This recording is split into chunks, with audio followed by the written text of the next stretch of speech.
Karibu tena mtazamaji katika makala ya moja kwa moja ambayo tunakuletea kutoka mahakama ya Milimani hapa Nairobi, ambapo shughuli ya kuweza kusikiliza kesi iliyowasilishwa katika mahakama ya upeo na Raila Odinga kupinga uchaguzi wa rais mteule William Ruto umeendelea, ikiwa hii leo ni siku ya pili, ambapo awali tuliweza kuona mawakili wa Iebc akiongozwa na aliyekuwa mwanasheria mkuu Githu Muigai wakiweza kuambia majaji 7 wa mahakama ya juu kwamba msikubali masala ama kashfa ambazo zimeweza kuletwa na Azimio la Umoja, wakisema kwamba matokeo ambayo yalitangazwa na mwenyekiti wa Iebc Wafula Chebukati hayakuwa sawa. Mtazamaji, sipo peke yangu hapa, nipo na wakili Kena Mondi ambaye pia amekuwa akifuatilia hapa karibu sana kuweza kujua masuala haya. Kena Mondi, kumbuka, alikuwa miongoni mwa wakili ambao walikuwa wanataka wahusishwe katika kesi hii, ambapo walikuwa wanataka kumwakilisha aliyekuwa anagombea kiti cha urais Profesa Wajakoya, lakini mahakama iliweza kusema kwamba haitamruhusu. Kena Mondi, karibu sana. Asante. Wakati ambapo mawakili wa Iebc walipoanza kuzungumza asubuhi, moja kwa moja walikwenda kujibu masala ama maswali ambayo yalikuwa yameibuliwa na majaji hapo jana. Unadhani kuna ubunifu fulani katika hatua hiyo? Sure, utapata ya kwamba mawakili wa tume ya uchaguzi Iebc walijaribu sana kudhihirisha na kuconvince ile jopo ya kwamba commission ilifuatilia katiba na ile sheria ya uchaguzi katika kuhandle ile presidential election tulio ya tarehe 9 mwezi wa 8 mwaka huu. Waligawanya zile arguments zao mara 4. Ya kwanza kulikuwa na aliyekuwa mkuu wa sheria Githu Muigai aliyepatia ile alieleza ile koti ile historical background ya Iebc na pia kuieleza kwa undani kabisa vile historia ya kupitisha zile sheria ambao imefanya mpaka wakati huu Iebc sasa inaweza semekana kulingana na mweneji wa zamani ya kwamba hivi sasa inaweza kufanya uchaguzi kwa njia ambayo inaweza semekana kuwa ni ya uhaki. Ndio. Pia alijaribu kusema ya kwamba ukiangalia kwa undani ile kesi iliyowasilishwa na hao petitioners, kulingana na yeye inaonekana ya kwamba hawajaligusia sana ile swala la nambari ya wale waliopiga, nambari inayowezesha yule atakaye tangazo mwishowe kama president-elect isemekana ya kwamba ameshinda katika ule uchaguzi. Kwa hivyo kulingana na mwanasheria wa kitambo Githu Muigai, inaonekana ni kwamba petitioners hawakuli question zile numbers, na kwamba numbers ni ya umuhimu sana katika presidential election. Manake in the end of the day Wanjiku alitoka asubuhi akapiga kura, na hiyo kura ya mwananchi lazima iwe na sauti. Pia walikuwa na mwakili tofauti. Kwa mfano, kuna yule ambaye aliangazia sana swala la ile ICT structure, kwa maana unaweza kumbuka katika ile petition ya Raila Odinga inasemekana ya kwamba kulikuwa na hitilafu kadhaa katika ile system ya transmission ambayo koti kiangalia keenly, then ifika katika ile finding ya kwamba hiyo election haikufikisha ile level inayohitajika kulingana na katiba.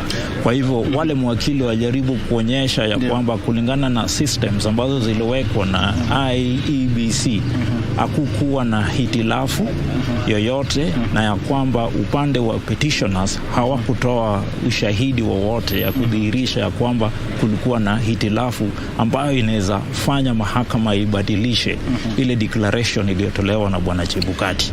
Bwana Mondi, hapo awali pia tuliweza kushuhudia mahakama ikiweza kutoa mwelekeo baada ya kutolewa kwa madai na wale mawakili wanawakilisha Raila Odinga kwamba Iebc haijawapea idhini ya kuweza kupata ile ujumbe kutoka kwa ile server ya Iebc. Sijui kama unaona kidogo wale watu walikuwa wanasema kwamba kidogo ni kama hakuja kuwepo na labda mawasiliano ya moja kwa moja, kwa sababu upande huu mahakama walikuwa wanasema kwamba shughuli hiyo kulingana na wale maajenti wa mahakama ni kwamba inaendelea vizuri na kuna hatua inaendelea kupatikana, lakini upande huu wale mawakili wa Raila Odinga walikuwa wanasema kidogo bado mambo hayakwendi vizuri.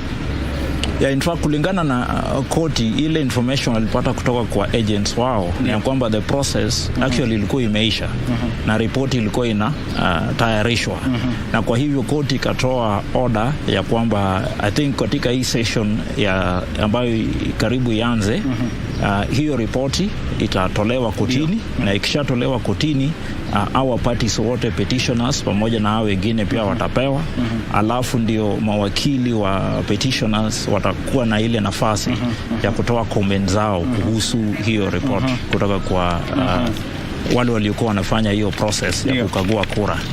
Yes. Na mtazamaji, sasa majaji wanaonekana kuwasili sasa katika mahakama ili kuweza kusikiza kesi hii. Kumbuka ni siku ya pili ambayo kesi hii inasikilizwa, ambapo tayari hapo asubuhi tuliweza kuona tume ya Iebc ikiweza kuwakilishwa na Githu Muigai wakiwa tayari wanapinga madai ambayo yalikuwa yameibuliwa jana kuhusiana na uchaguzi. Hapa sasa tunaporejea katika mahakama, ama yule ambaye atakuwa anachukua hatamu za kuzungumza ni mwanasheria mkuu ambaye atakuwa na wakili wake hapo, alafu baadaye mawakili wa William Ruto ambaye alitangazwa rais mteule watakuwa wanachukua hiyo nafasi kuweza kuwashawishi majaji kwamba ndio madai ambayo yameletwa haya na msingi na kwamba kesi hii iweze kutupiliwa mbali. Wacha tuwasikilize sasa majaji wakizungumza. Of the presidential election petition number 5 consolidated with E002, E001, E002, E003, E004, E007 and E008 of 2022, Raila Odinga and 7 others versus William Ruto and others. The Honorable Chief Justice, President of the Supreme Court, is presiding.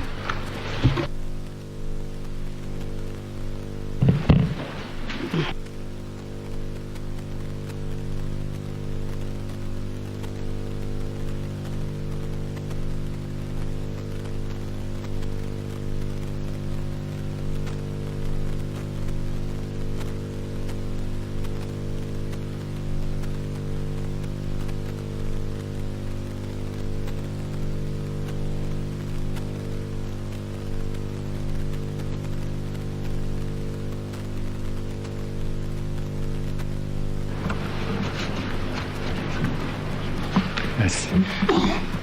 My Lady, the Chief Justice, the Deputy Chief Justice, my Lady, my Lords, in this matter, I appear with Mr. Emmanuel Bitter and Radhika Arora for the Attorney General. From the outset, I would wish to state that the Attorney General has been named as a respondent in petitions number E002, 003, and 007. He has filed a notice of intention not to oppose any of the petition in which he is joined as a party pursuant to Rule 11.2 of the Supreme Court Election Petition Rules 2017, and would wish to declare that the Attorney General is completely neutral on the dispute before this Honorable Court. The Attorney General nevertheless wishes to address this Honorable Court on two issues. The first of the issues are very grave allegations against some members of the National Security Advisory Council by the chairman of Iebc on grounds that they visited the Tallying Center on 15th August 22, from which certain allegations have been made, which I'll come to. The second ground I will address this Honorable Court on is as a matter of public interest on the issue you have raised on issue number 6, which is the interpretation of Article 138(3) and 10.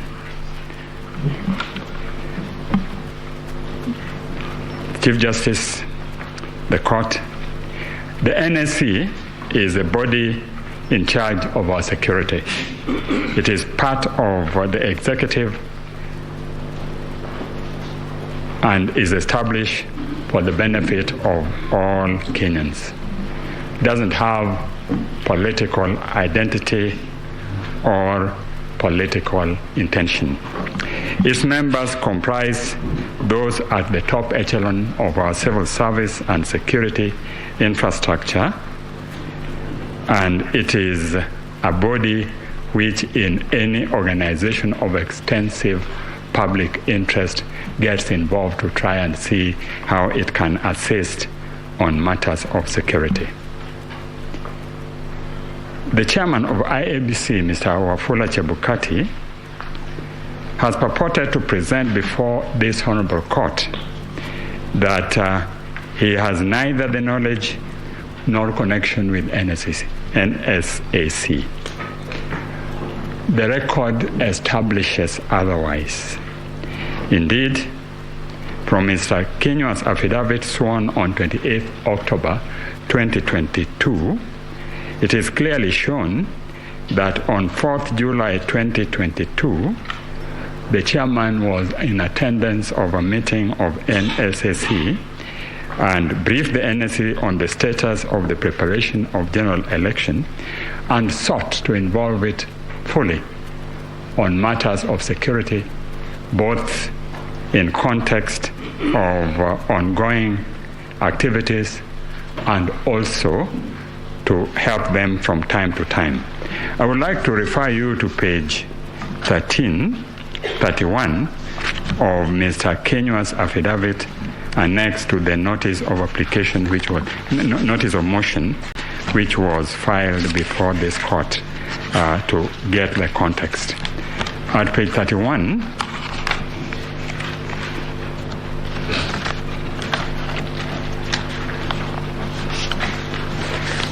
you start from page 29, and there it is shown the remarks which the chairman, Mr. Chebukati, made to NSIC, and then he went out to outline the full infrastructure of what will happen at the elections, agreed on the assistance which was required, and at the end of the meeting at page 31, NSSC reassured Iebc that it will offer necessary support to ensure successful conduct of general election and achieve its constitutional duty.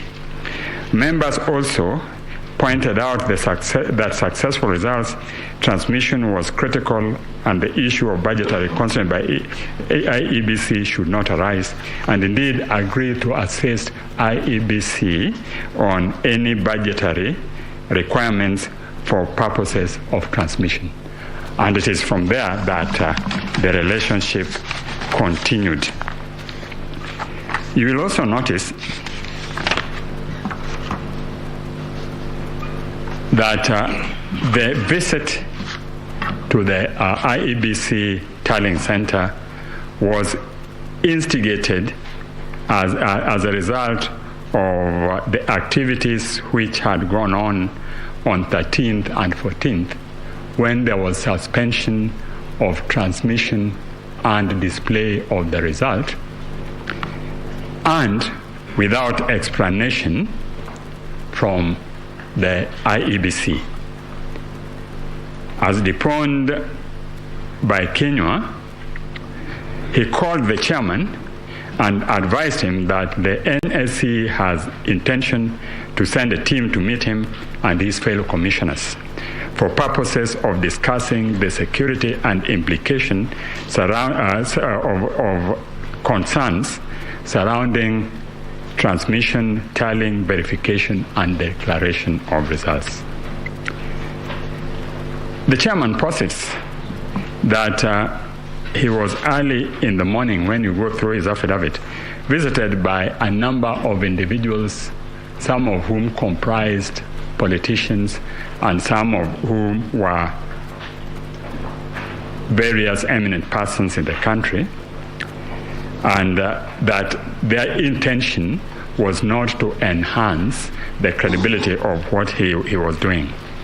But he tries to conflate this with the visit of the NCSC by saying, connecting it to what had happened that night, that further, that at 10 a.m. in the morning he was informed by Professor Goulier that the team from NLCA had arrived at the Tallying Center, and he later learned that they had proceeded to the office of Deputy Inspector General of Police.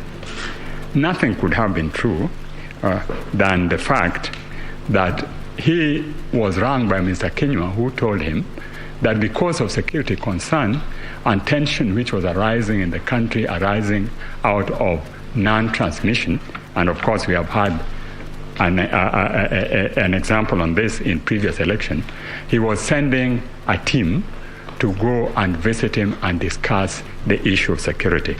That notwithstanding, the chairman pretends that this was an issue which he only came to know when he was informed by Professor Goulier.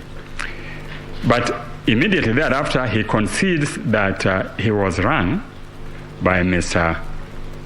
Kinyua, but pretends that the call was by Mr. Kinyua to tell him that the team was coming to discuss the succession procedure, which is a matter which, to his knowledge, neither him nor NCSC are involved.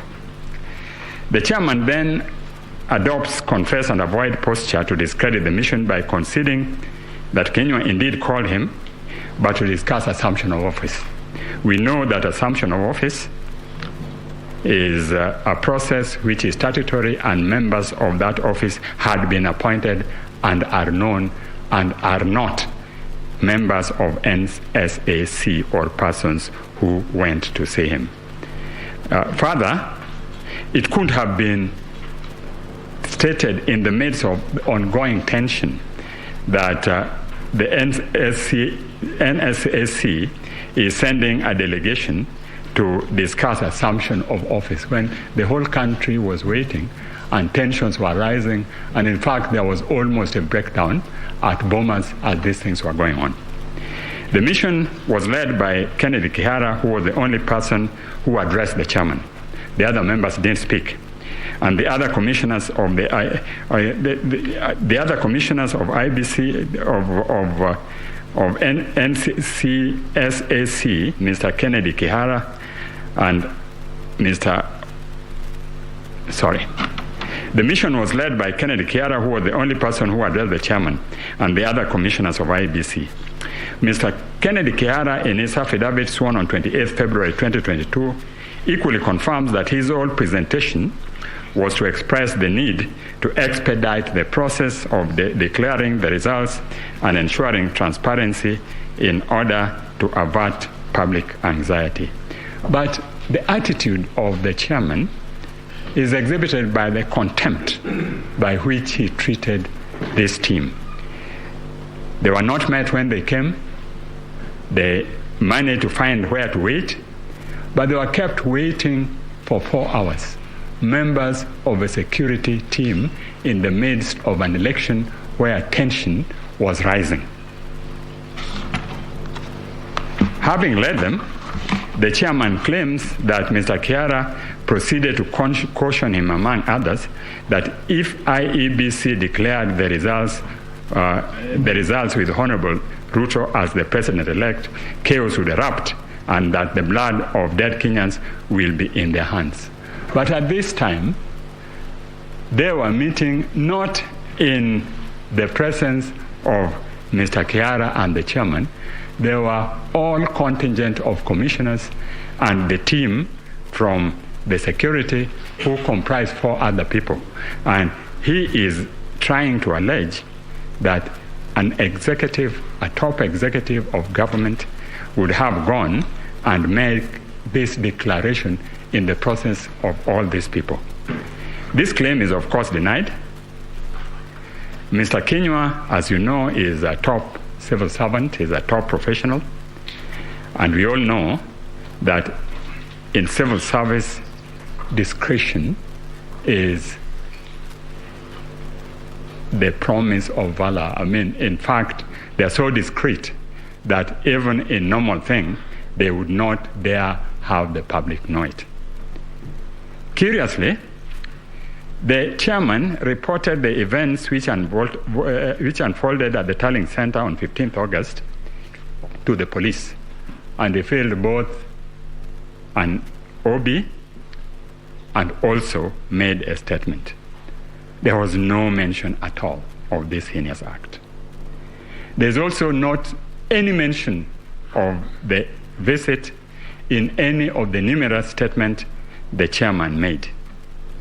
As is common in the divided house of Iebc, the chairman was supported by two commissioners who incidentally also went to the police and made statements, and both also filed an OB, no mention of this incident. On the other hand, the four dissenting commissioners have filed an affidavit dated 28th August, which confirms on behalf of herself and three others that the meeting indeed took place, and what was discussed was issues of security, as was indicated by Mr. Kiara. The allegations made by the chairman are extremely grave and have irretrievably sullied the conduct of the official concerned, and indeed, if proven, can constitute an offense under Section 12 of the Election Act. The court views such allegations with great. It has been the position of this honorable court that where an election offense is alleged, the evidence should be clear, cogent, certain, and the proof of which the law commands to be beyond reasonable doubt. It cannot be based on allegation on one side, on a team which is known to be divided, each part supporting its position, and on allegations of the chairman without any further proof when he had had an opportunity to indicate what happened and failed to do so. In the result, it is my humble submission that the allegation made cannot fly.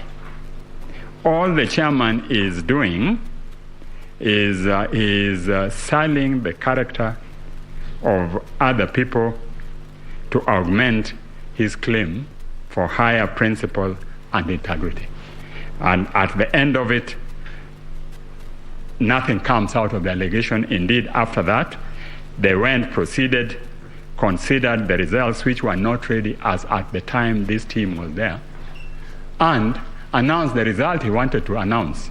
Suffice is to say that this team, having met them and being satisfied that the results were being declared, made a statement to the whole country telling them to keep in peace and that all things were okay. And you will find that statement made on 16th in the affidavit of Mr. Kenywa. The next issue the Attorney General wishes to address is framed as issue number 6, and that is direction of this Honorable Court on queries whether Iebc carried out verification, tallying, and declaration of results in accordance with Article 138(3)(c) and Article 138(10) of the Constitution.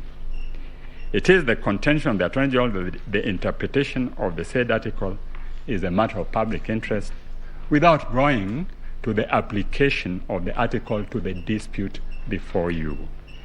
The parties have made submissions in connection with the above matter and will not try to take your time by repeating submissions already on record. In this respect, I adopt fully the submissions by Attorney General dated 28th August 2022. The starting point, however, are the two provisions which on the face of it have no ambiguity. They are clear and unambiguous. The Commission is established under Article 88 of the Constitution. Article 250 provides its composition as consisting of at least 3 but not less more than 9 members. Article 253 establishes the composition of each of the Independent Commission, and Article 253 provides its incorporation. Now, there has been interpretation both by this court and by the Court of Appeal as to what Article 138 it means.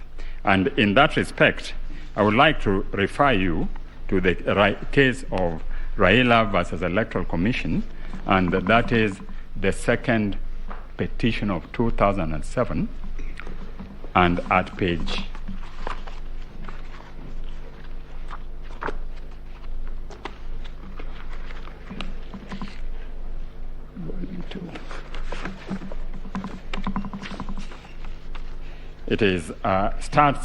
153.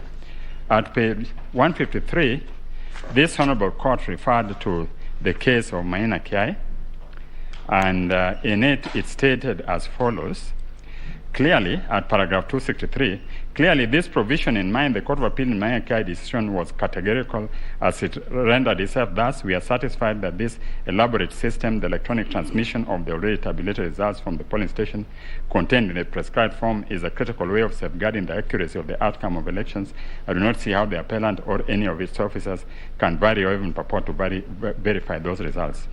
Further, the Court of Appeal stated thus, and this is the important one: the appellant, as opposed to his chairperson, upon receipt of prescribed forms containing tabulated results for election of the president electronically, transmitted to it from the near 40,000 polling stations, is required to tally and verify the results. The appellant as opposed to its chairman. Later in the ruling, the court stated that it was further argued, that is paragraph 293, it was further urged in court by a number of counsel for the first, second, as well, that disregarding from 34As and exclusively relying on Form 34B, many of whose authenticity would later be called into question in the tallying process, the said Azimio was simply complying with the Court of Appeal in Maina Kiai. We have already held that we find little or nothing in this decision to suggest that by deciding the way it did, the appellate court restrained or barred first respondent from verifying the results from the before declaring them, or that was relieving the former from statutory duty of electronically transmitting the results. What the second respondent was barred from doing by the Court of Appeal and the High Court was to vary, alter, or change the results relayed to National Tallying Center from the polling stations and constituency tallying center under the guise of verifying. So here, when they say what the second respondent was barred from doing, they are referring to the chairman. And it seems to imply that the verification ought to be done by the chairman, whereas the court also quoted with approval the finding in Maina Kiai to the extent that the appellant, as opposed to his chairperson, upon the receipt of prescribed form containing tabulated results of election of president electronically transmitted, is required to tally and verify them. The Maina Kiai decision is expressly clear on the issue, and it states at page, I think it is page 104 of our list of authorities, authority number 3, in Attorney General's Case Digest and Bundle of Authorities, page 67 to 107, it says that we hold further that reference to the appellant in sub-article 3C is not to be construed to mean the chairperson, but rather the returning officers who are mandated after counting the votes in the polling station to tally and verify the count and declare the result. The appellant, as opposed to its chairperson, upon receipt. The appellant, as opposed to its chairperson, upon receipt of prescribed form containing tabulated results of the election of president electronically transmitted to it from the near 40,000 station, is required to tally and verify the results received at the National Tallying Center without interfering with the figures and detailed process. In Article 138.10, the chairperson then declares the result of the presidential election and delivers a written notification of the result to the Chief Justice and to the incumbent president. That is now circumscribed and narrow the role of chairperson of the appellant. So it is clear from that according to Maina Kiai, the role of the chairman was to declare the results, and the role of the Iebc was to tally and verify. And that is indeed consistent with the expectation of Article 10, our national principles and national values.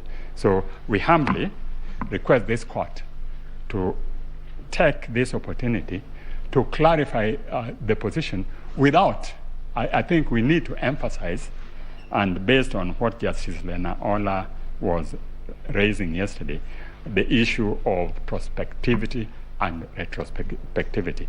We're not going to that as the Office of the Attorney General. The Office of the Attorney General wants a clarification of this provision for future election and on how it impacts on other commissions. Is executive role conferred on the chairman, or the chairman is part of the commission and can only act in community with the commission?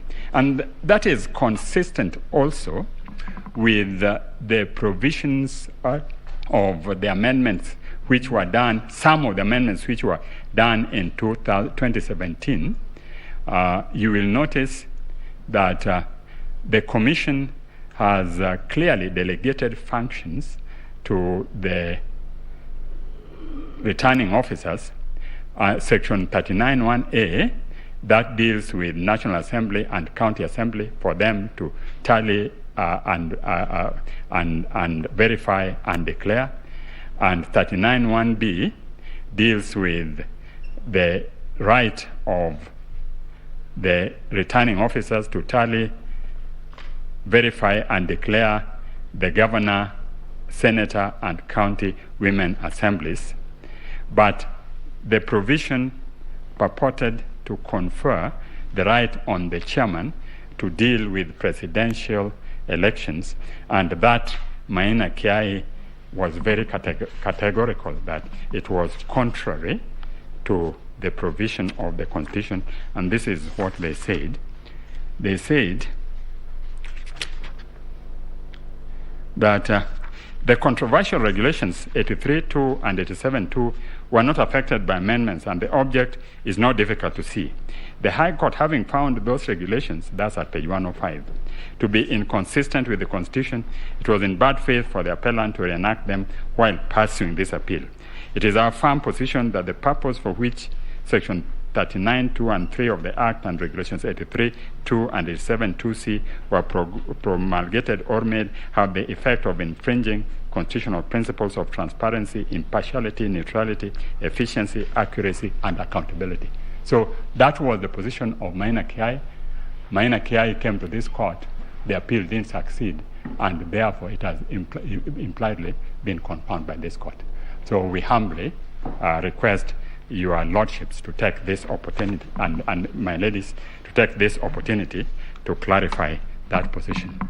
To go back, in conclusion, to the members of the NSAC, Lord, I would like to humbly submit that these are Kenyans of integrity, highly professional, who have pulled themselves with their bootstraps and reached the echelon of our system, and it would be very unfortunate when it is left for their name to be sullied in the midst of a political context in which they have no interest. In fact, they were merely asked by the NSAC to send a message. A spokesman was appointed who went and sent the message, but they are now being tarred with the brush of having been trying to unconstitutionally alter a process which is sacrosanct and which they have sworn by their oath to protect in assuming their position. That's my humble submission, and I would donate the 3 minutes to the court. Thank you. Thank you very much. The 3 minutes and 16 seconds are welcome. Thank you. Yes. Ms. Ngatia?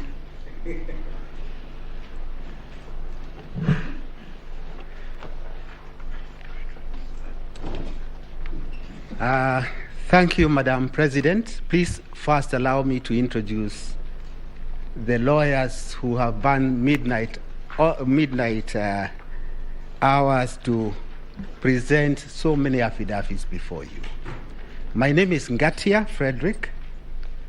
I'm assisted by the following lawyers: Mr. Kiragu Kimani, Senior Counsel; Mr. Kioko Kilukumi, Senior Counsel; Professor Kithuri Kindiki; Mr. Katwa Kigen; Dr. Muthomi Thionkulu; Dr. Linda Musumba; Professor Kivuva Kibwana; Mr. Elias Mutuma; Melissa Ngania, who I had the opportunity to present a matter in 2017 with her; Mr. Mwanza Ombati; Mr. Kipchumba Mokomen; Mr. Benson Milimo; Mr. Wilfred Nyamo Mati; Mr. Edward Mureu; Mr. Hirare Sigei; Madam Monica Nyogutu; Mr. Collins Kiprono; Wanjiko Nyaga; Emmanuel Kibet; Ian Shelela; Caroline Cherono; and Chris Ayeko. Most of them are in court number 1, following the proceedings very intently. Madam Chief Justice, I rise before you. I know it's been 2 long days. Please bear with us to oppose the petition filed by several petitioners. It is the first time in the history of this country that we now have 8 petitions. It must be a new strategy to disable the President-elect to mount a defense against 8 petitions within 4 days. But we didn't manage the impossible, and we now present our defense as follows. First and foremost, my lords, let us appreciate that these consolidated petitions arise from a presidential electoral contest. It is an electoral contest. Ideally situated, or it should ideally be resolved by electorate, the Kenyan voters, not by a court of law. But because it is also part of the constitutional structure of this country, this honorable court is granted original jurisdiction by the Constitution to resolve this contest. But in resolving this contest, it is necessary to bear in mind that all you have are affidavits filed by the contestants. The difficulty with affidavits is that one can structure fiction and peddle it as a pleading, as I'll be demonstrating. I will start with Article 38 of the Constitution, because to me that is the beginning of an understanding of this contest. Article 38 is the one that empowers a Kenyan to vote by secret ballot. And that simple sentence can be broken into 3 or into 2 parts. Voting by secret ballot, meaning it confers on the individual power to exercise a freedom of choice, unhindered by anything. Number 2, or the second part of it, the vote gives the citizen a power or a badge of dignity for self-actualization. Self-actualization in the sense that a voter is entitled to vote for a candidate of their choice. Article 38, to my understanding, therefore becomes the beginning of the understanding of the correct situation that is before this court. It is common ground, and this is important, my lords, that on 9th August, voting took place everywhere in this republic. There is not a single place that presidential election was not held. Even in Kakamega, Mombasa, presidential elections were indeed held. There is no area in this country that did not participate in that voting. Accordingly, legitimacy, I go to the next point, legitimacy of any electoral victory is predicated on the fact that voting did in fact take place.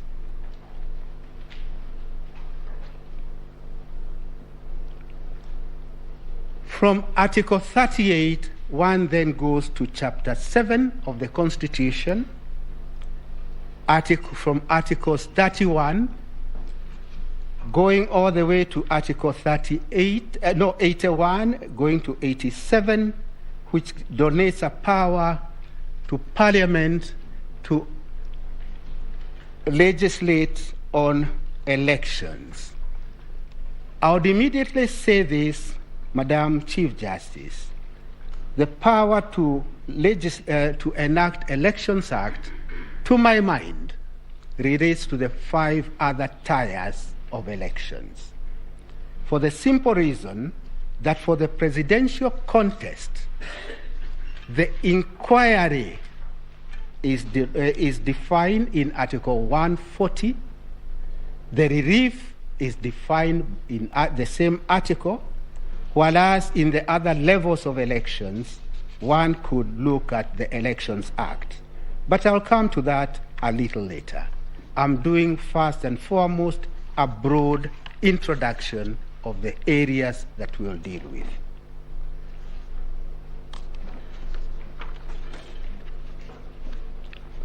As I indicated, the scope of inquiry of a presidential contest is defined in Article 140. Before you are 8 petitions. They have mutated. Now there are 7. Oh, very well. Thank you. They have mutated to a large extent, particularly the primary petition. But my request at this early stage is this, that when you retire to consider your judgment, please carry out some surgery, see the mutations which have been added, remove them so that you are left with the original inquiry under Article 140. Why it is necessary to do so is because other things have been infused in this inquiry, like who is to be punished, who is to be castigated. Those are not matters that can be dealt with within the purview, limited purview of Article 140. As a matter of fact, when we argued Raila 1 in 2013, this apex court said a petition under Article 140 should be, I quote, concise, precise, and well-focused. Well-focused.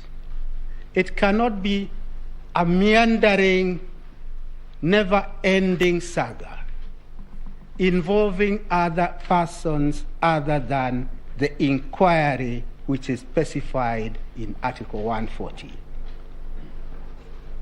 As I indicated, since elections were held everywhere, that legitimacy then translates to the following. The people of Kenya did express their sovereign will. They did express that on 9th, and what is now under inquiry is whether that sovereign will by the 14 million Kenyans is to stand unhindered, or whether this court would consider any other remedy other than upholding the sovereign will of the voters. Madam Chief Justice, just barely 2 years ago, Ghana was in the same position that this court is in. They held their elections. A presidential candidate went to the Supreme Court. Identical complaints were made. Complaint number 1, ballot stuffing. Complaint number 2, votes ought to have included rejected votes. Identical with the complaint before you. Complaint number 3, the chair lady was not being fair to the losing candidate. Identical things. And what is now happening in this new space is that we are all getting the drafting skills of our colleagues in other jurisdictions. Dumping and staging, we learned of it in America not too long ago. It is now before you. Ghana, 2 years ago, had identical complaints with the complaints which are before you. I pause, before I go to the Ghanaian way of resolving this dispute, to acknowledge my good friend, the team leader, Mr. Senior Counsel Orengo. He started by saying his case is not based on conspiracy. And he had to do that disclaimer for a good reason. It is the reason that, other than conspiracy, there is no case. And I'll come back to that in a moment. I go back to Ghana. Ghana considered all the evidence that was adduced, and the Ghanaian Supreme Court came to this conclusion, that the work of the court in a contest of this kind is to look for a substantive truth. I underline the words substantive truth of the elections. Look for the substantive truth of the elections. That's the Ghanaian approach. Then if you look at you are able to ascertain the substantive truth of the election, then the next very important values, they call them values, is to try to get finality and stability. Substantive truth of the elections. Next layer, finality and stability. Why is there need for finality and stability? The whole purpose of these elections is actually to underscore our democracy,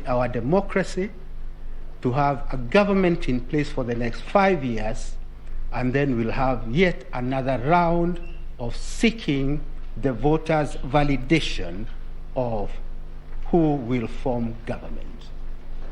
I emphasize the finality and stability because at the end of this contest, what will be bothering this honorable court, if I dare say so, it is what are the reliefs to be given. Elections are carried out by our good Kenyans. I said in 2013, I repeat it again, we are unable to inculcate amongst ourselves the culture of accepting the electoral result. We are just unable to do that. Maybe it is in our psyche, maybe it's in our makeup, but we are unable to do that. Because we are unable to do that, we must then come to this honorable court to try and resolve that dispute in a very unfair way, because the dispute ought to have been resolved by the electorate. In my submission, when you look at this case, devoid of lawyers' arguments, you find it is based on certain planks. Plank number 1, Form 34A was hijacked mid-air, altered, votes from one candidate, losing candidate petitioner, removed, added to the votes of respondent number 1. That is a major plank of it. The easiest way to look at it, because I do not have the ability of Mr. Mahat, who dealt with technology, is to look at it from a point of logic or the antithesis. The antithesis being this: if that is true, from a point of logic, show us one Form 34A in the public portal, because that is where ultimately it landed, which differs with the hard copy at the polling station. Show us only one. Or show us a ballot box that people from outer space came and voted into, stuffed into it, and then all this hijacking in midair took place. There's no such evidence. And why there's no such evidence is because that is the work of fiction. Work of fiction, not just conspiracy, but work of fiction.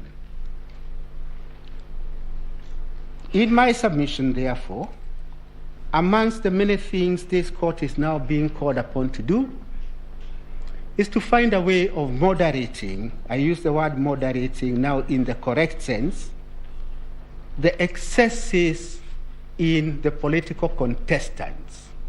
Excesses such as imagining that this Supreme Court can now take over the role of voters and do a court coronation of any candidate. That would be a heresy. I will be dealing with the reliefs much later. I'm just doing a broad outline. And the next broad outline I would wish to do is to indicate to this honorable court that the orders sought in the primary petition, apart from being contradictory, would take this country to a constitutional crisis. We now have the incumbent in office with the limitations in Article 134. Limitations which are set or cast in stone by the Constitution. The incumbent in office cannot even appoint anybody to take over from any of the public officers being vilified before you.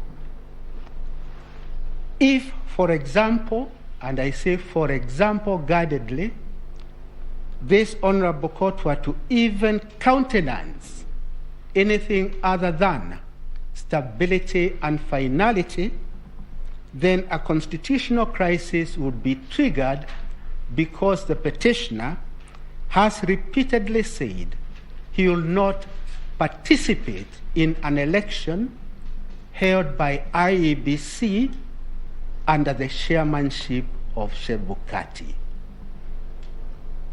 We have adduced that evidence in the replying affidavit sworn by the first respondent. That replying affidavit is before you. It was filed on 26th August. We have attached a clip of that discussion. It's in an affidavit by Samuel Githae of the same date, 26th August, and all those are matters that are before you. Since the petitioner will not participate in a fresh election, does not want to accept defeat, then what does he offer? What is the solution he offers? The solution he offers is that there be an election presided over by the vice chair lady of Iebc.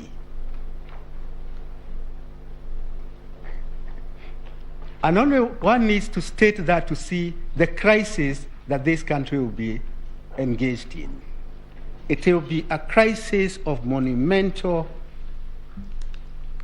nature, a crisis that I do not think that you would want to play with that kind of fire, because it will be fire upon fire. In my submission, therefore, I would request this honorable court, as we begin our submissions, to bear in mind how Ghana resolved an identical situation by, number one, looking for the substantive truth, and then immediately that should trigger a relief which is finality and stability. If this honorable court were to do that, I see a future for us.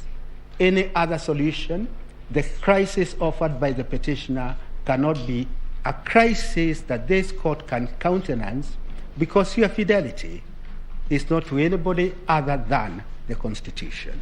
Since your fidelity is to the Constitution, I dare say then the reliefs that you could consider are the reliefs within the constitutional structure of this republic. With those comments, Madam Chief Justice, allow me to invite the first counsel to present, who is my good friend, Mr. Katwa Kigen.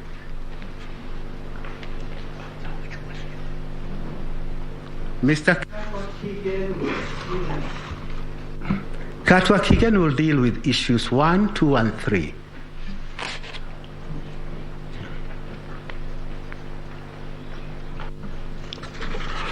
May it please, Madam President, my ladies,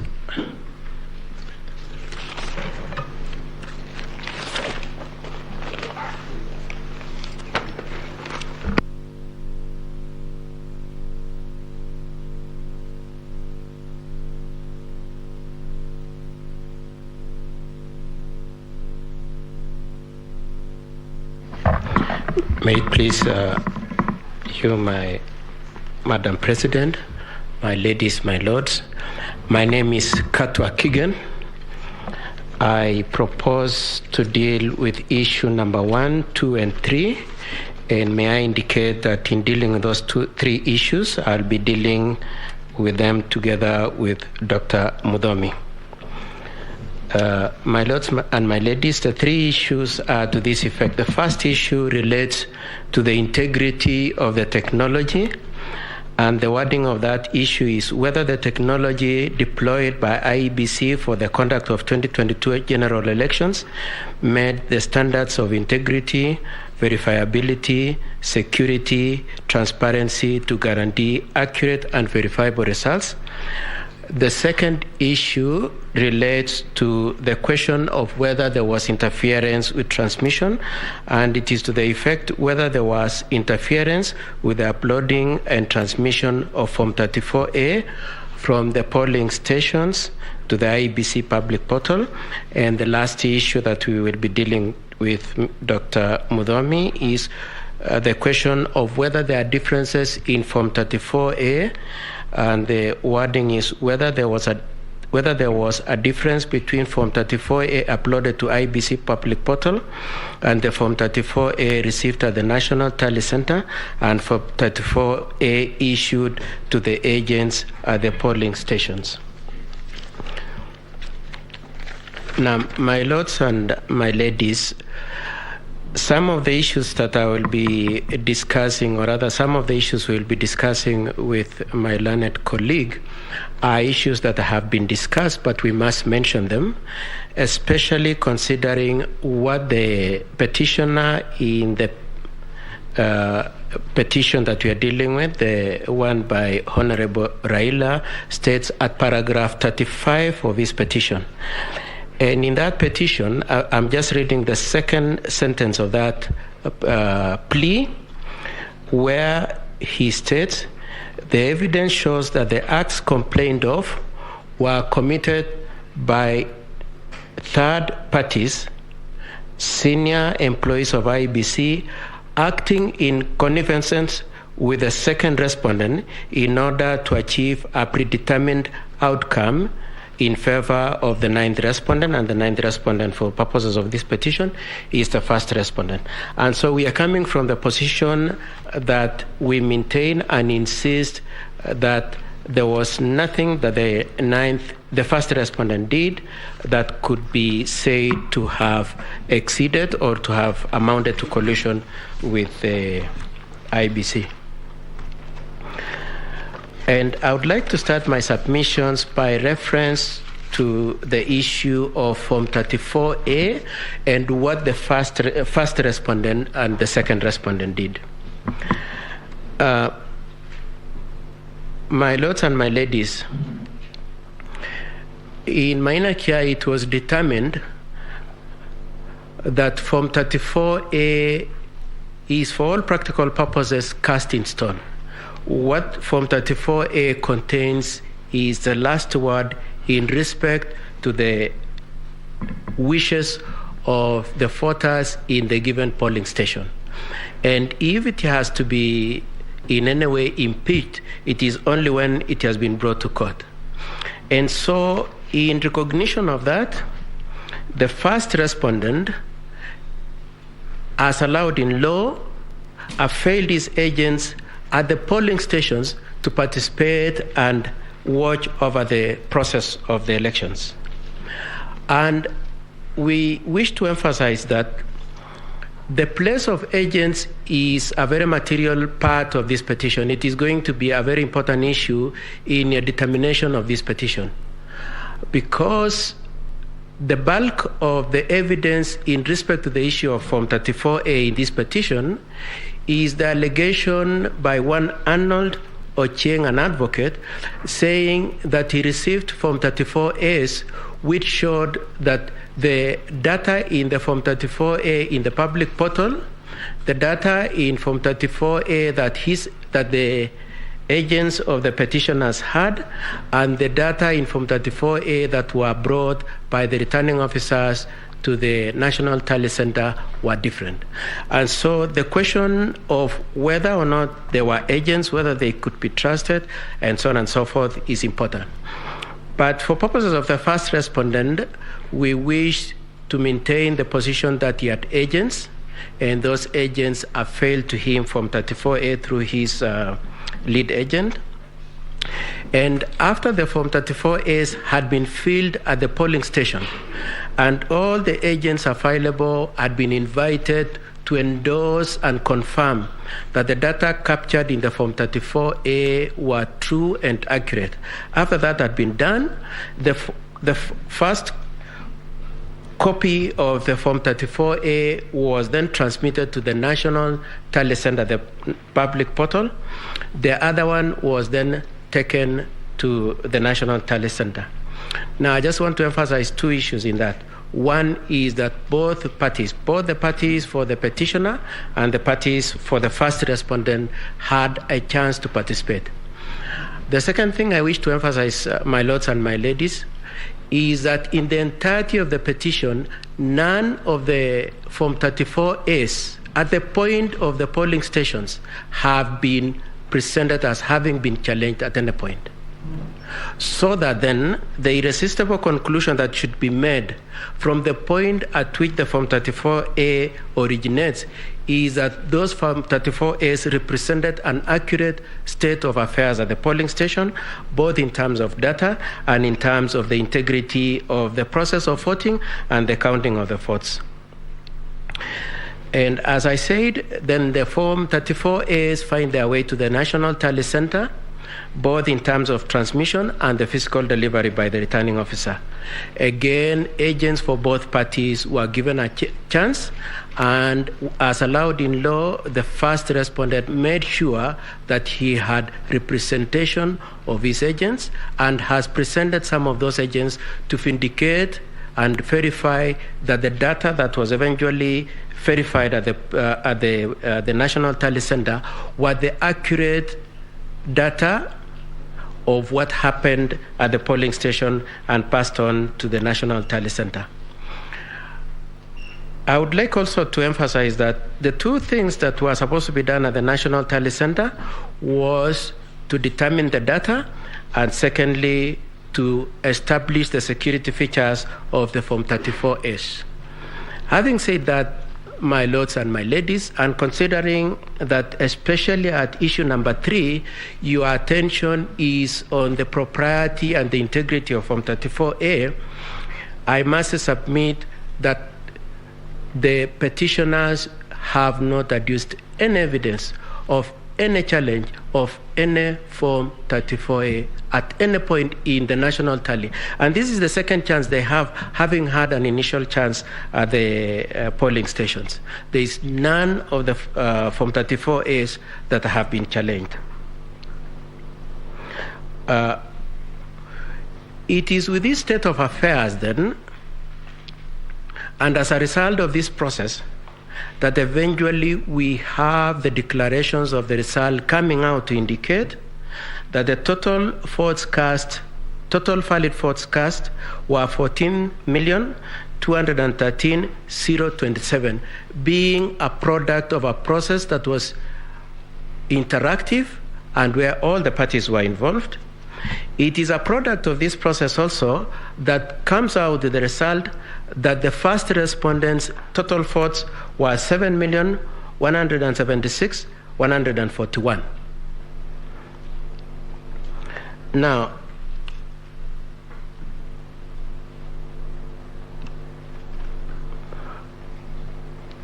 the process of verification of the Form 34As before they were transposed to Form 34C is a process that took 6 days. And over the period, all the 6 days, my lords and my ladies, as I already indicated, there was no objection to the verification of the Form 34S. It is our submission, my lords and my ladies, that the petitioner, through his agents, were happy with the process up to the last minute when the tallies were done, and it reflected a win for a party other than the one they wished. So that the reluctance and even this petition is based on objection as to who the Kenyans had wished to be their president. Having said that, then I would like to move on to the main party who has challenged Form 34A. The witness the petitioner has brought for purposes of challenging Form 34A, being one Mr. Arnold Ochieng, and especially all the respondents have referred to him. Probably I shouldn't miss the opportunity to mention that Arnold Ochieng is an advocate. And some of the criticism we have about his affidavit and what it contains is to be looked at with the higher regard of the fact that being a lawyer, he should know more. One, my lords, he has sworn the affidavit and attached Form 34As when in his affidavit he acknowledges he was not an agent at any point. And so it brings in the point that affidavit and what he says is hearsay. Number two, he produces about 20 Form 34As, and in all of them, he does not mention the agent who gave him. He does not say, I received. He says this Form 34A is defective because it has data that is at variance with the public portal. It is at variance with Form 34A that was brought to the National Tally Center. But he does not say at any point which of the agents gave him that Form 34A. Number 3, he brings the Form 34As and says they were given to him in terms of either photocopies or photographs from the agents who were on the ground because he was not there. But he does not produce a certificate of electronic evidence to show that those agents have confirmed that indeed this Form 34A was properly generated and is capable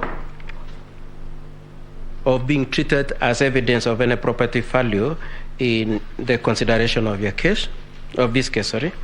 And lastly, my lords and my ladies, Mr. Ochieng then certifies that these Form 34As that I'm producing, having skipped, of course, certification from the point of agents, he does a certificate himself saying this Form 34As that he's presenting to court meets the criteria required by Section 106 of the Evidence Act, the electronic evidence. That certificate, my lords and my ladies, says it is a certification of a production of a video, when in fact the attachment he produces are forms, Form 34A. And so, my lords and my ladies, in considering that item number 3, the issue number 3, we pray that you take into account that the principal witness on that issue of Form 34A has adduced absolutely nothing in support of the petitioner's case. In firstly, my lords and my ladies, on our part as the first and second respondents, and similar to what the third and the fourth respondent did, was to pick the Form 34As that the petitioner had brought and said they demonstrate that the Form 34As lacked integrity. And then we went to those polling stations and asked the agents and the presiding officers in those polling stations to confirm to us what they know about the Form 34As that Arnold had brought to this court. And my lords and my ladies will see that we have attached over 6 affidavits from the agents, and each of them say each of those forms were falsified. And I'm using the words falsified to be polite about the issue. I know my colleagues have said worse than that on that issue. The third issue I wish to take up on the issue of Form 34A, the first one was the process. The second one is the evidence against the first and second respondent on that. The third issue I wish to take up about that Form 34A relates to the issue of how they were housed in the public portal and the transmission. And the first point I wish to observe and submit, my lords and my ladies, is that we pray that the court keeps the conscious awareness that the elections were not electronic elections. They were manual. The only issue that was electronic was voter registration, voter verification, voter identification, and the results transmission. And in these proceedings, our focus and attention relates to transmission.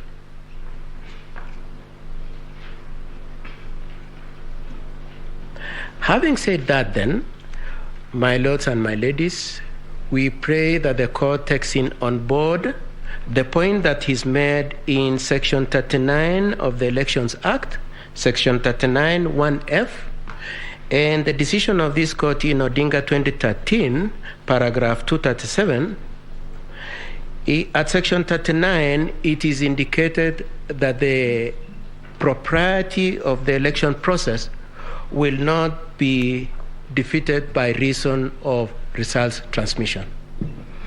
And in the Odinga 2013, the court said that it takes judicial notice that it is possible that technology can fail and our elections will not be held captive to the likelihood and the risks that relate to technology.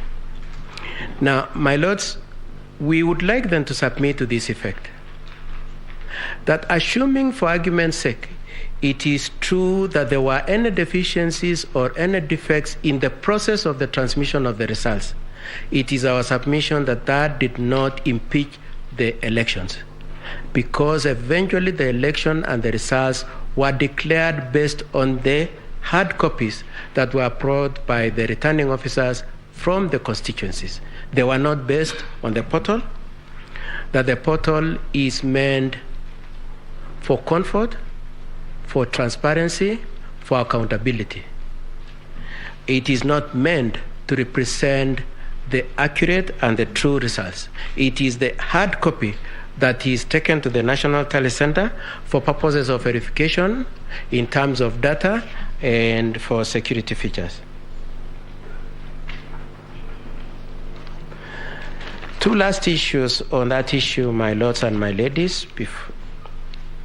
The first one, my lords and my ladies, is we pray that in reflecting on this issue of Form 34As and the alleged discrepancies and improprieties, you do note that the petitioners do not point out the variances that they are alleging exist. But most importantly, they do not come up with their own tally. They are saying the results that I just read a few minutes ago, that is 14,213,027 being the total valid votes cast, and the 7,176,141 in favor of the first respondent are inaccurate. They say that. However, they do not come forward and say this is the correct tally and it is based on what. And we pray that you take that on board in considering that issue. With that, my lords and my ladies, I submit that the petitioners have failed to discharge their burden of proof, which is above balance of probabilities, to demonstrate that indeed there was any deficiency or defect in Form 34A or in their transmission, and I adopt the submissions made by my colleagues, especially for Iebc. The second issue I wish to address, my lords and my ladies,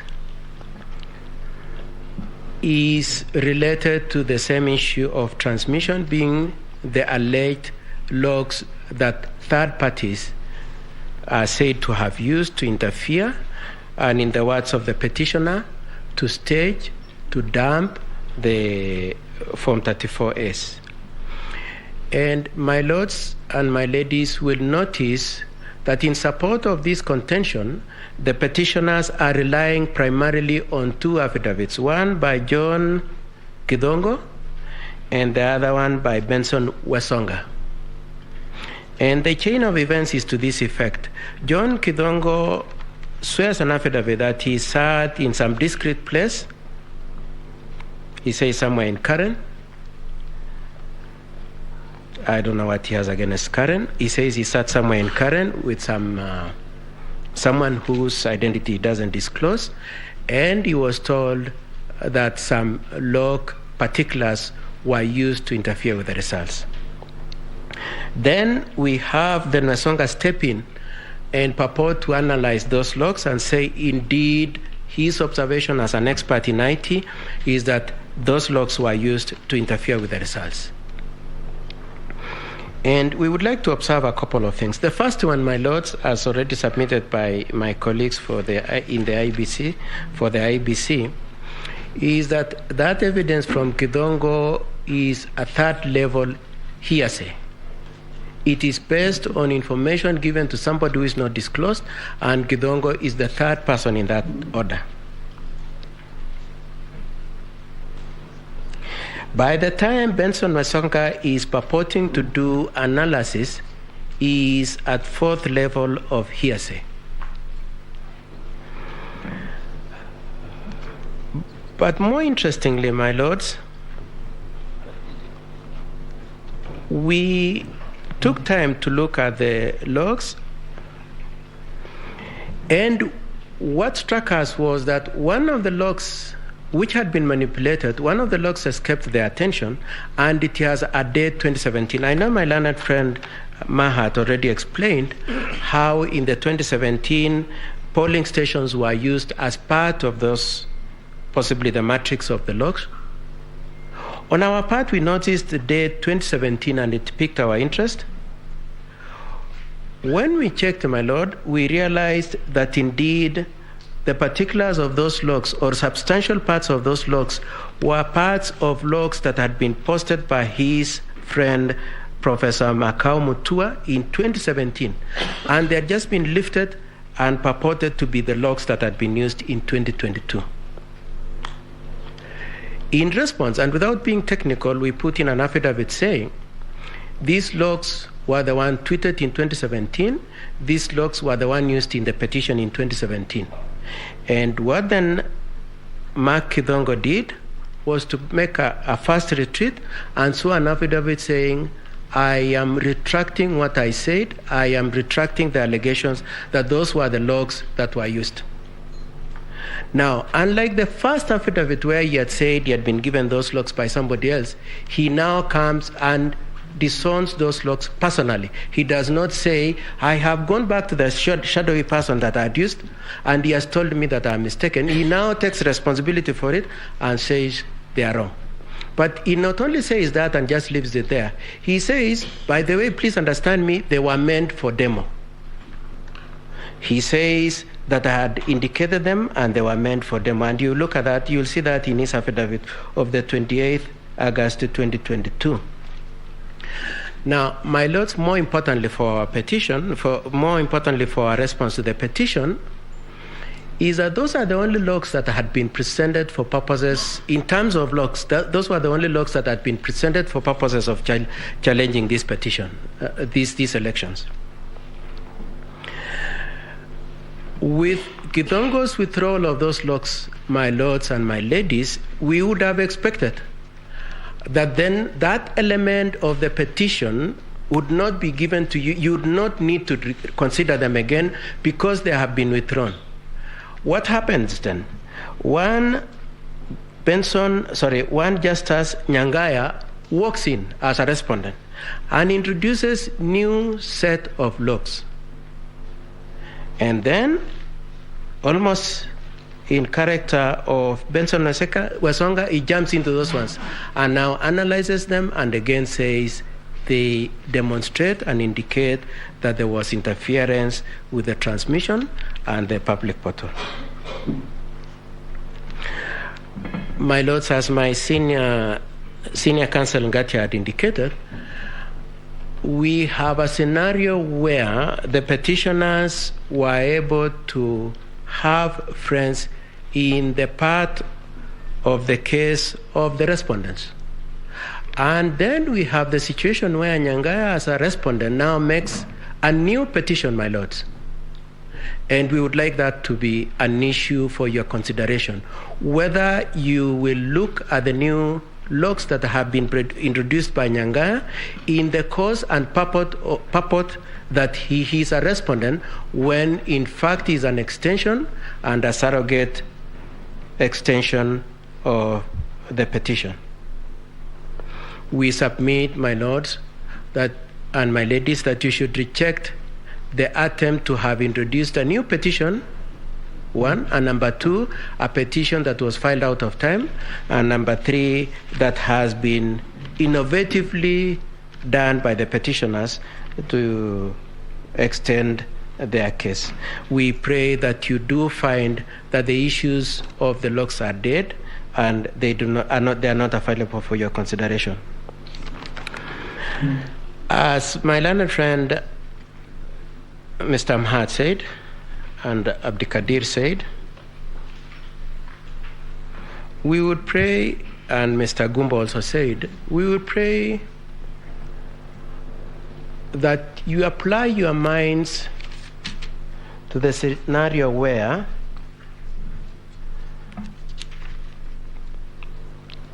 parties come and present to you petitions purporting them to be well-founded when in fact they are based on falsehoods, my lords. And my lords, we challenge you to exercise your capacity to be annoyed at this kind of a conduct.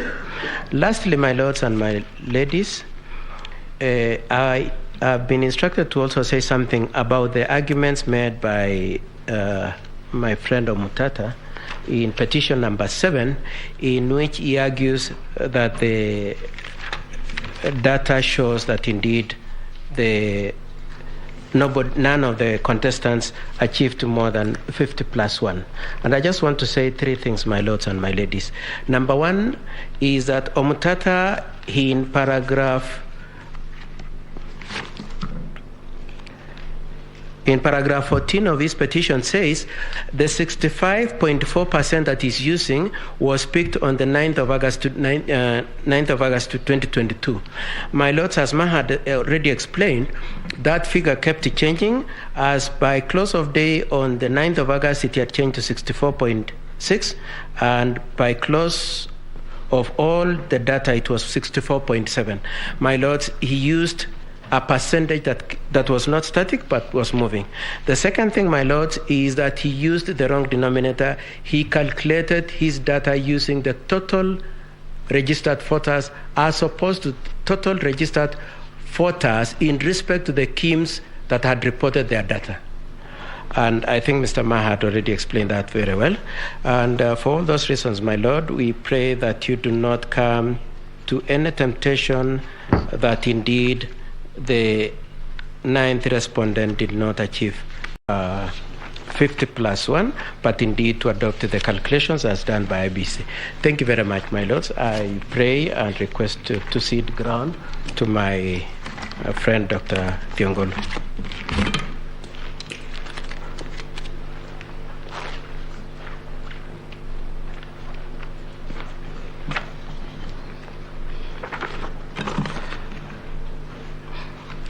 My lady and my lords, my name is Mudomi Thiankolu.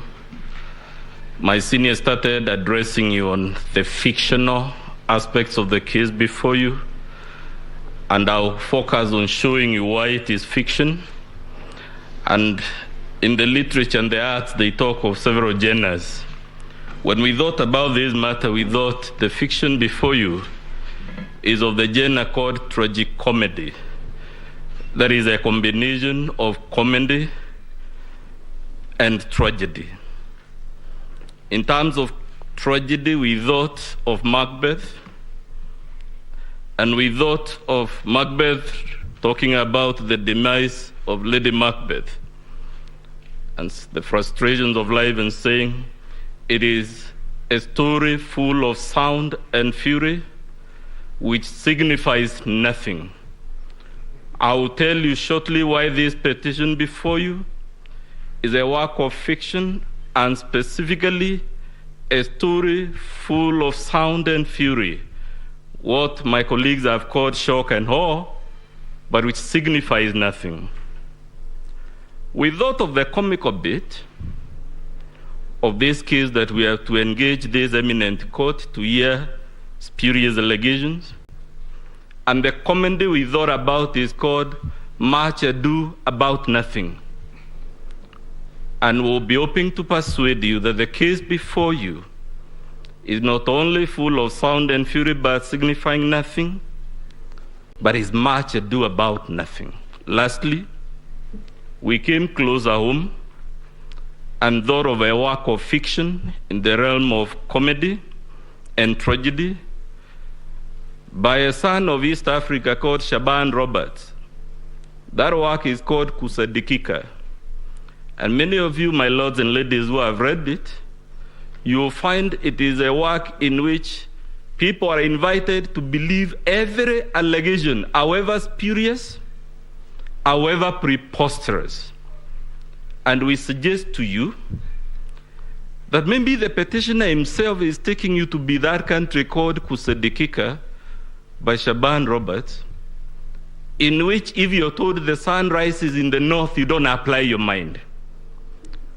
Your challenge, my lady and my lords, is who do you believe amongst all these people with stories and counter stories? Is it the man whose name combines the names of two saints, John and Mark, and the third name, Githongo, who was head of ethics in this country, but has the audacity to produce before you forged logs? And when he is called out, instead of profusely apologizing, he says you yet another affidavit, full of ifs and buts. Is it Arnold Ochieng Oginga, advocate of the High Court of Kenya, a learned man, to be fair, but who produced to you documents that were disowned by all the presiding officers, and documents he hasn't told you where he has found them, and which my classmate Mr. Mahat was able to show you have actually been doctored to fit into the narrative of the fiction? Or, my lord, are you going to believe Kidhongo when he tells you that the undisclosed man was demonstrating to him a Form 34A for governor, even though we all know the results for governor are not streamed on the public portal? Or, my lord, are we going to believe the 4 commissioners who we all saw day and night for 6 days and 6 nights? I use the word deliberately, my lady, because we never left our TV screens. 6 days, 6 nights. We saw them announcing results that had been verified, and you were told by Mr. Mahat, indeed, they announced most of them. But when the winner becomes apparent, they suddenly turn around and tell you Mr. Chebukati is a bad man, he should be crucified. Are those the people we are going to believe, my ladies and my lords? Or are we going to believe the petitioner himself when he tells you in his petition and affidavit that the Honorable William Ruto intercepted, altered, staged, and then dumped Form 34A on the e-portal? My lady, why we thought this was the most elementary attempt at the fiction, if you do your math, what the petitioner was telling you that the Honorable William Ruto was intercepting and changing on average 23 Forms 34A per second in the span of 8 minutes, that he claims we staged, dumped, and altered over 11,000 Forms 34A. A question was asked yesterday, my lady, how do you and how, when do you change a Form 34A? And I will invite you to note from the structure of that form that most of the data comes pre-printed. The name of the polling station is pre-printed, the serial number. So the only things you would alter on that form are actually the things written by hand, either by the presiding officer or by the agents or the deputy presiding officer. 3 clusters of people. In the event there are 4 agents, we are talking handwritings of about 7 people. And you're being told the Honorable William Ruto had the capacity to intercept these forms, 11,000 of them in 8 minutes, and alter them. It is in the realm of fiction. And I suggest perhaps politicians should stick to politics and leave fiction to artists.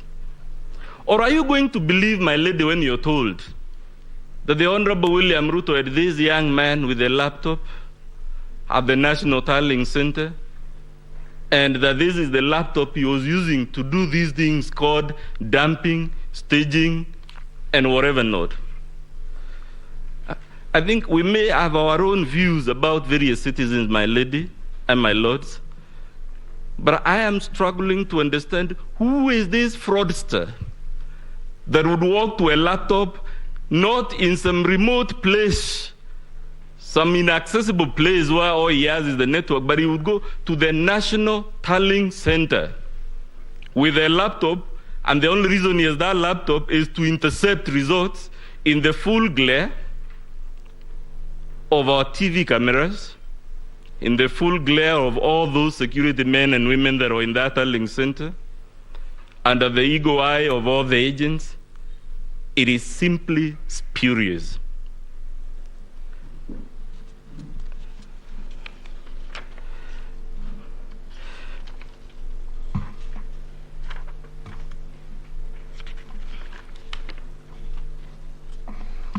My Lord, you are told all these things, and I'm sorry if this is repetitive. The least we would expect is you to be shown a Form 34A that was altered and not the ones they have cooked as a work of fiction. The least we expected is for them to tell you which are the polling stations in which this interception, staging, and dumping occurred. In short, my duty, my lady and my lords, is to tell you, even if you are to look at this case with your most magnanimous and generous set of eyes, even if you are to be as benevolent as Father Christmas, the verdict you would return is that this case before you is a story full of sound and fury, but which signifies nothing. The case before you is much ado about nothing, and you must tell the petitioner, this is not the Supreme Court of the Republic of Kusadikika. It is the Supreme Court of the Republic of Kenya. It is to be expected that when you move this solemn court, you don't put us in exercises that leave other civilizations wondering why we have to waste the time of the Supreme Court, or God forbid, even the small claims court, dealing with allegations of the type before you, which cannot be believed even by the most gullible person. Let the works of fiction be left to Hale Grissom, James Adliches, James Bond. This is a solemn platform. I regret and I pity all of us that we came to deal with such a spurious matter. Thank you very much.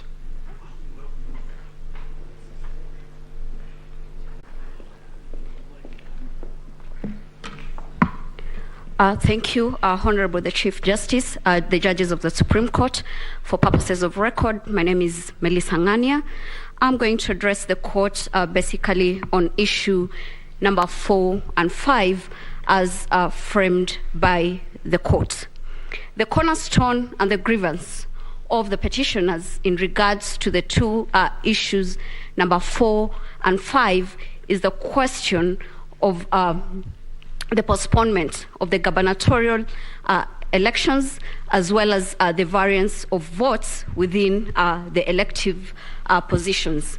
As to the mathematicals, the custodian of the numbers has demonstrated before this court this morning that there is actually no variance, and whatever variance could be explained. But more importantly, Honorable Chief Justice and the judges of the Supreme Court, what is the grievance against our client? That is William Samoei Ruto and Honorable Rigathi Gachagua. I would pick the choice of words as pleaded by the petitioners for obvious reasons.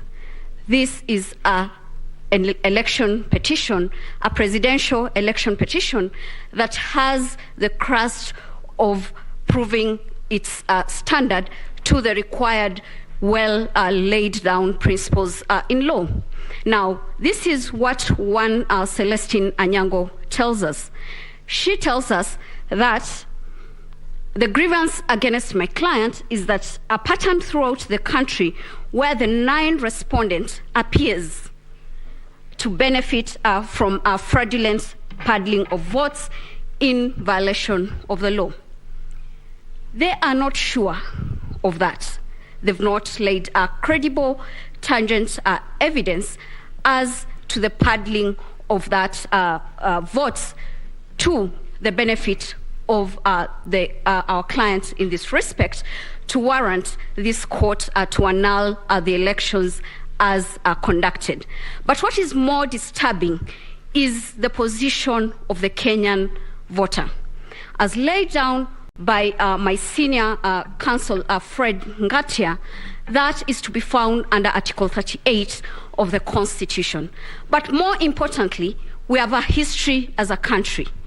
We are a country that has been privileged to legislate on each and every issue that has been litigated before these courts. We are a country that even legislates on the time between which a president should be sworn in office, for obvious reasons, because of the history that has culminated around our electoral law jurisprudence. Now, the appreciation of the cornerstone of Article 38 then would seek refuge in the Constitution of Kenya Review Commission. This court, in the famous BBI case, categorically stated the history behind our constitutional making process.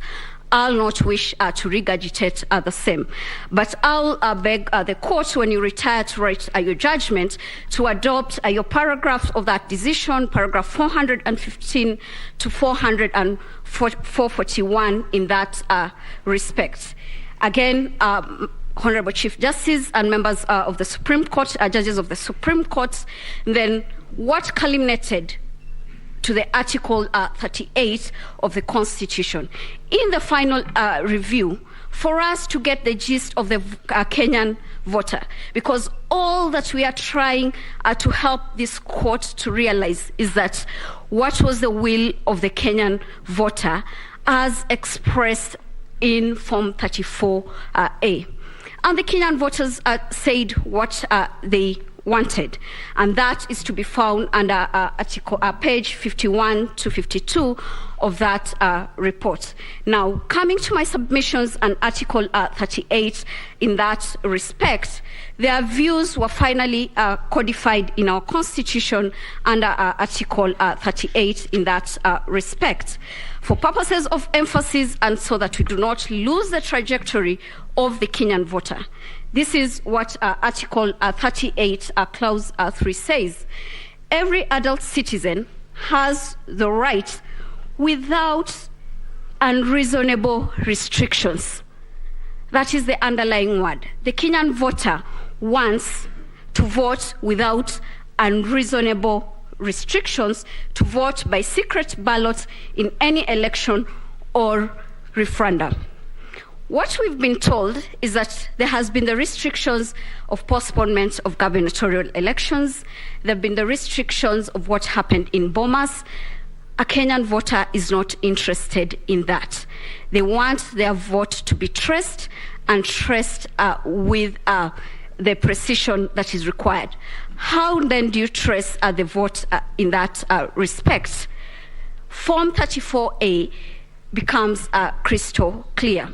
The petitioners have not challenged Form 34A in that respect, so that the votes that were cast and tabulated in that respect remain unchallenged. And where they have challenged, we have demonstrated before this court that it is unfounded, it is based on generalization, and it is based on conjecture. It cannot stand the test of what Kenyan voter would want. More importantly also, Honorable Chief Justice and members of the Supreme Court, is that how then do you establish at the polling stations? Because the problem that we are having is that there are no agents who have demonstrated any problem with the voting at the polling station. Regulation 81 of the Election General Regulations provide what should happen after the voting has been conducted.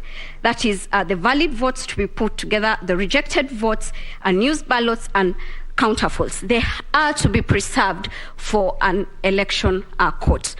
Nowhere have we been told that none of that happened, or that there was a problem with whatever happened at the polling stations. Honorable Chief Justice and judges of the Supreme Court, Justice Njoki Nugu in 2017, in her dissenting opinion, had this to say, that agents are very important part of the electoral process. These are the agents of the different presidential candidates. Now, if they are not present to certify their role, they should then not blame any other person in that respect. We have established with our agents and filed the affidavits in that regard that indeed the Form 34As were issued to us, and it reflects what Iebc posted in the portal. The petitioners have not discharged that burden. They cannot now come back and say that they would want to challenge an election by failing to do that which they are required in law to do. What has happened? We've been told a lot of stories. We have 8 petitions, all trying to explain a lot of things. In my concluding remarks, I'll seek refuge in the Holy Book. In Proverbs 10:19, it tells us this: when words are many, sin is not absent, but he who holds his tongue is wise. They've had to use 8 petitions to say what they want to say. In those abundant words, then sin cannot be lost in that respect. It will be my humble prayer that the petitions before this honorable court be dismissed. I'll take this opportunity to welcome my learned senior, Professor Kithure Kindiki, to address you on the 6th issue. I'm most obliged.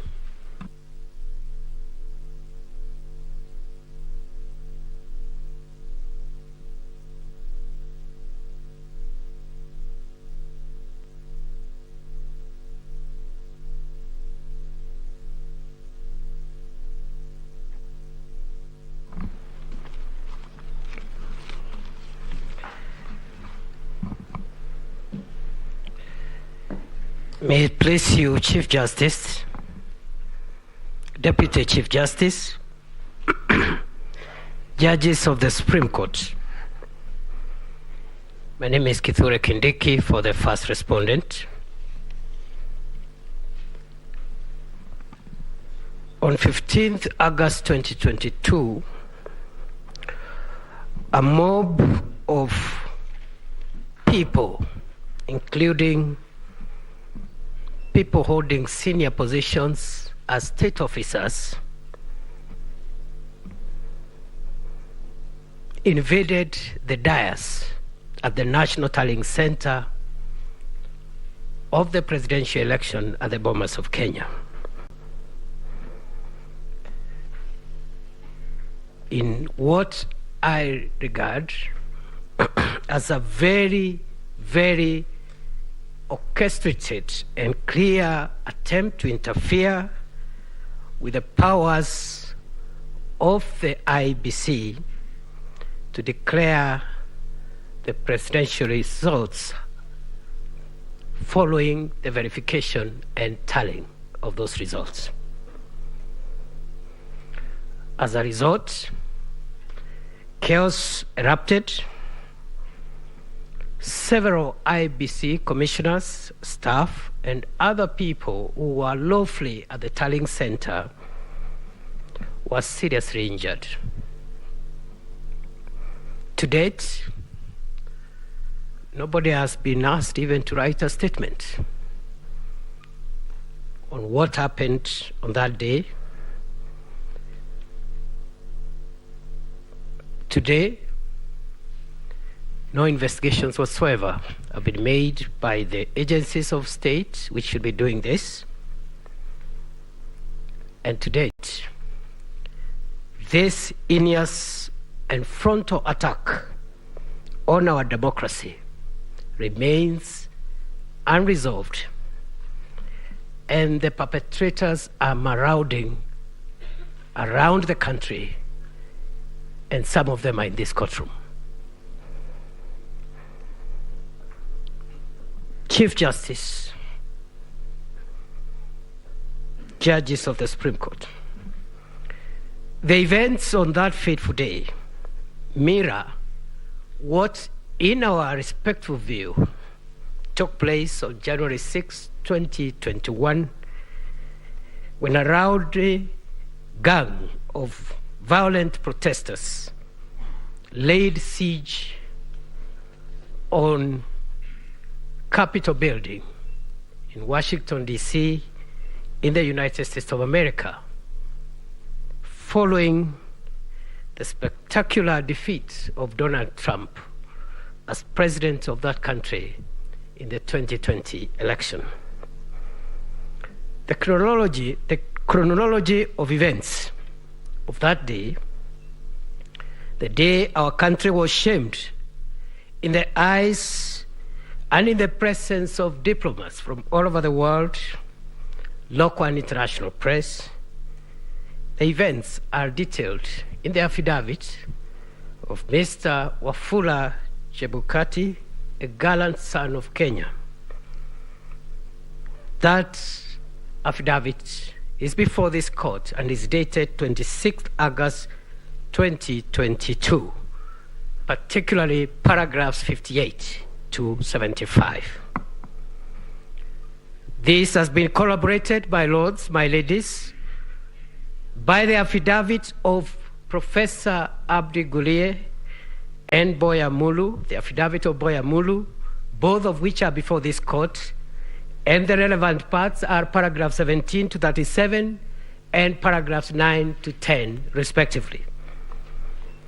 We respectively submit that the aforesaid activities at the National Tallying Center on 15th of August 2022, regrettably perpetuated by emissaries, agents, supporters, and sympathizers of the first petitioner, who is now before this court seeking redress.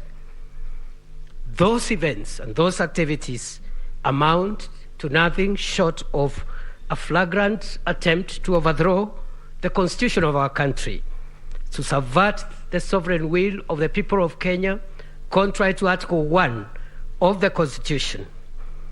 It is our view that those events alone constitute nothing but an attempt to establish a government unconstitutionally, contrary to Article 3.2 of the Constitution. And in our humble and respectful view, Chief Justice, my lords, my ladies, the events of that day are basically an attempted but failed coup d'etat. Unfortunately, the jurisdiction of this court under Article 140 does not allow it to punish these egregious acts of treason. But these events must inform the context in which the main petition and its offshoots ought to be adjudged. Curiously, the mentioned public officers, who include civilian state officers, including a cabinet secretary, senior military officials, including the Vice Chief of Defense Forces, Head of Police, Head of Intelligence, the Head of Public Service and Chief of Staff, which itself is an illegal position under our Constitution. All those people have not denied that they met the Iebc in plenary. The only thing they have told this court is that they went there to try and fast-track the declaration of results and not to do what Mr. Chebukati has told this court on oath, which is they went to go and try to have the first petitioner declared as president of the Republic, or otherwise force a runoff between him and my client. With tremendous respect, we ask this court to consider those acts as not only destructive to the independence of our institutions, but more particularly an affront on Article 249, 2A of the Constitution that describes the IEBC and other such independent institutions in the following words, that they are independent, and I quote, and are not subject to direction or control of any person or authority. That includes, in our humble view, positive and negative interference, even if, for argument's sake, which is denied, those heads of very sensitive institutions walked into a plenary of the IEBC to fast-track the declaration of result. Even that in itself is illegal and unconstitutional. What are the principles upon which the context we have laid should be adjudicated? Chief Justice, members of the Supreme Court, it is the submission of the first respondent that there are at least three immutable principles that run across most Commonwealth jurisdictions upon which this petition and its offshoots should be adjudged. One is the principle that no election shall be questioned or declared void because of errors, informalities, irregularities, or illegalities that have little or no bearing to the process and the result.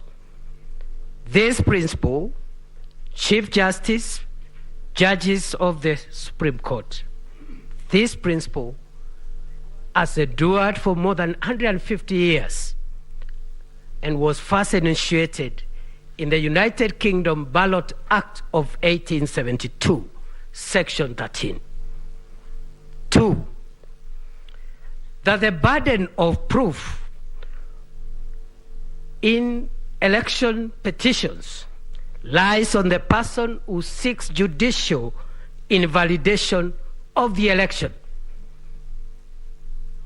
not on the respondents.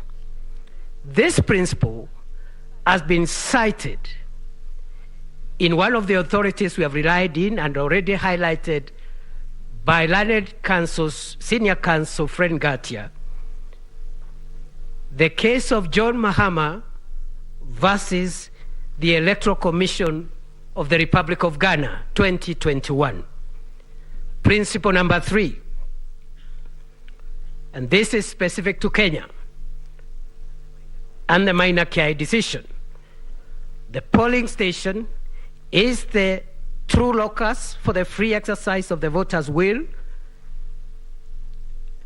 and I'm shocked to see the petitioner and the latest pseudo-petitioner, because when I listened to the Attorney General with due respect, I clearly thought that we are listening to another petition, especially on the issue of Article 138.3c, despite the assurances that he was not opposed to any petition, and I think he fell short of saying he's supporting the petitions.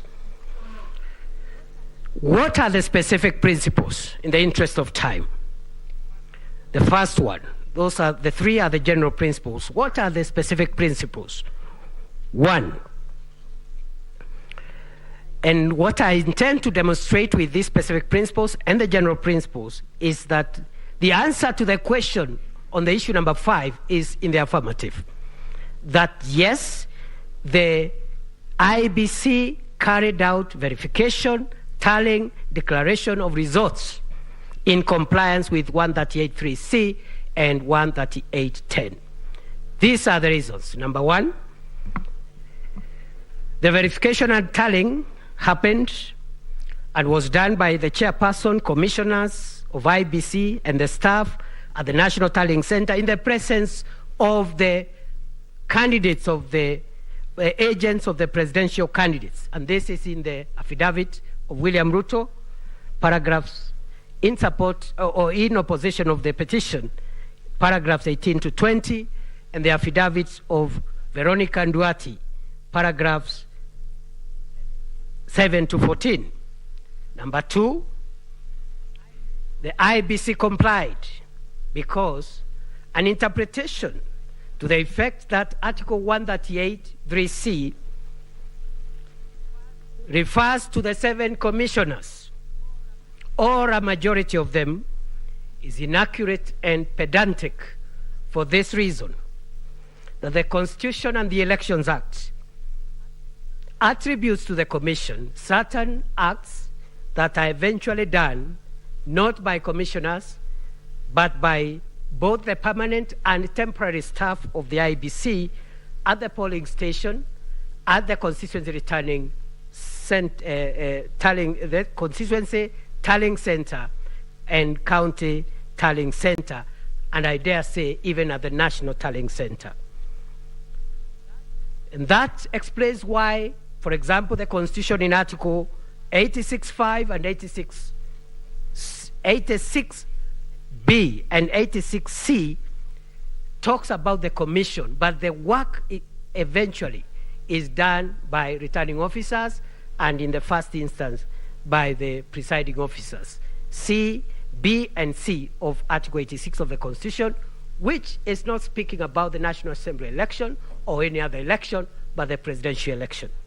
The actions of returning officers, presiding officers, are deemed to have been done by the Commission, and that explains our argument. Number 3, an interpretation to the effect that Article 138(3)(c) refers to the 7 commissioners would lead to an absurdity in interpretation, because it is not humanly possible for the 7 men and women who are commissioners, however important they think they are, it is not humanly possible for them to tally results emanating from 46,229 polling stations across the country at the moment. Number 4, verification, tallying, and declaration was done because the right to franchise, Chief Justice, judges of the Supreme Court, this right in Article 38 of the Constitution cannot be subjected to the will, to the veto, or even to the ego of 7 men and 7 women. Even if, as they claim, they think they hold the constitutional veto to try and moderate or alter or balance the will of the people as expressed at the polling station and as received in original 39As. Number 5, verification, tallying, and declaration was done, even, I dare say, Chief Justice, judges of the Supreme Court, even for the 27 constituency results that were not verbalized. They were not announced verbally, but they were declared because they were posted in the website after chaos broke out at the National Tallying Center. I want to invite the court to consider, in interpreting whether what has been pleaded before this court in terms of what the Commission did after that risk on life and limb happened. I want to plead and persuade this court to invoke, by way of analogy, 3 doctrines of law. The first one is the doctrine of frustration in the law of contract, where there are contractual obligations to be performed, but the contract is frustrated. Number 2, the doctrine of necessity in international law. And thirdly and finally, the doctrine of supervening impossibility, where there are legal obligations, but the party on whose those obligations accrue cannot perform them as a result of supervening impossibility. Chief Justice, my lords, my ladies, number 6, the IEBC verified and tallied and declared all the results because none of the 46,229 from 34As have been impeached. Number 7, the IEBC verified, tallied, and declared all the results because the tallying that happens at the National Tallying Center is basically clerical.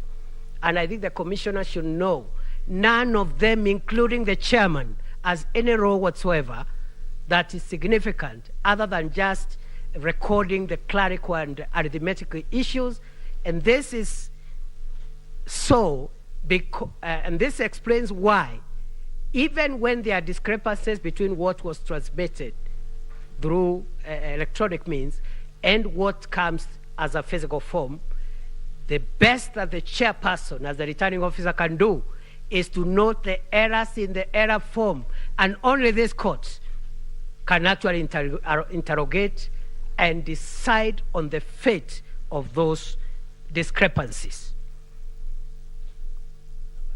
Number 8, verification, tallying, and declaration was done pursuant to 138.3C and 138.10 because an interpretation in the opposite direction would lead to a constitutional crisis where commissioners who think they have a role to veto and moderate the expression of the will of the people of Kenya in the vote can decide to form factions and have their own candidates, declare their own results, which they have verified in quote and tallied in quotes. Finally, Section 10, 11, and 11A of the Elections Act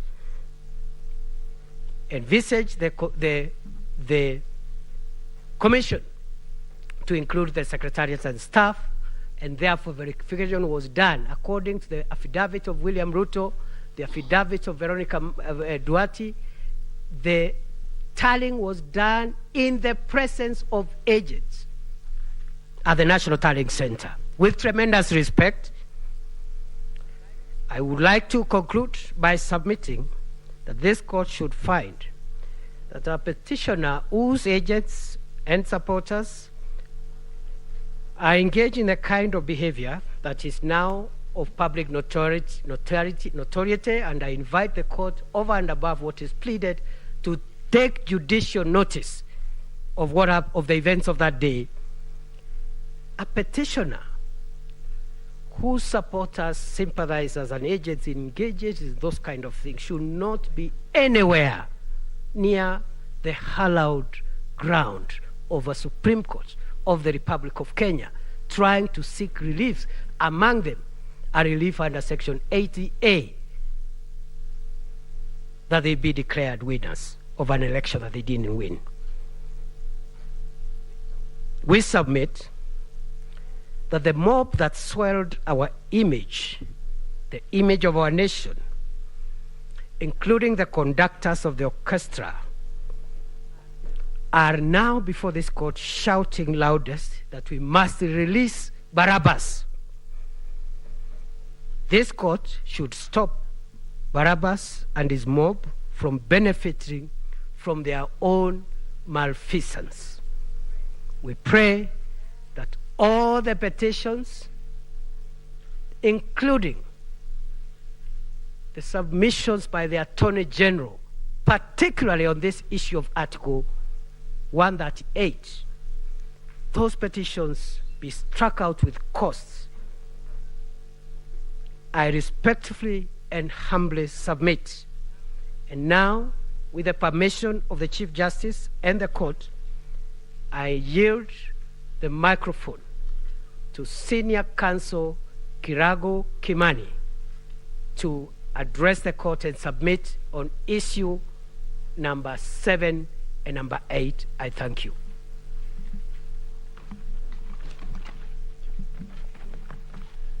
May it please the court, I will not, my name is Kirago Kimani, I will not address you on issue number 7. I believe it's been adequately dealt with by the Iebc and its chairman. I will address you on only issue number 8, and I will try and avoid rehashing what the Iebc and its chairman addressed you, in my humble view, very effectively. This is simply looking at the test that has to be met by the petitioners in order to determine whether the election should be nullified. And you've settled this as far back as 2013 in Raila petition number 1, or it was petition number 5 actually, but it was the first election petition under the new constitutional dispensation, and repeated this in 2017. The long and short of it is that the question you must ask is whether it has been demonstrated that the election was conducted so badly that it was not substantially in accordance with the law relating to elections, in this case the Elections Act in Articles 81 and 86. The burden is squarely on the petitioners to demonstrate indeed this is the case. The word used by Section 83 is magnitude, of such magnitude, really. It is not enough to demonstrate there were irregularities. It is not enough to show that there was a breach of the law. But it has to go beyond that to show that it affected the outcome. Has that been done?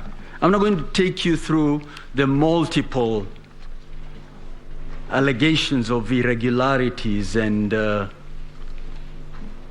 breaches of the law.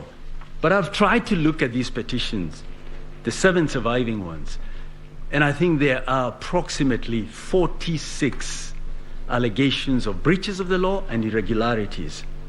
This is a classic case of throwing everything other than the kitchen sink at your opponent. There are a lot of overlaps, but by and large, everything that could be said has been said.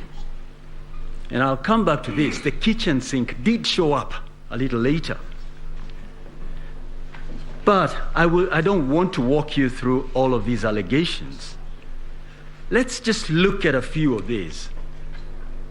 It's alleged that there has been an infiltration of the Iebc system. I'm not going to rehash what Mr. Mahatamane so well explained to you. But I think these petitions are an invitation to this court to lay down the law. It's one of your jobs. That it's not enough to show up here and throw things out there and say, we hope some of it will stick. No. People must be held to account. They must be told, show us where the evidence is. And indeed, this is what Rule 9 of the Supreme Court presidential election rules requires, that when a petitioner presents a petition, they will also furnish evidence.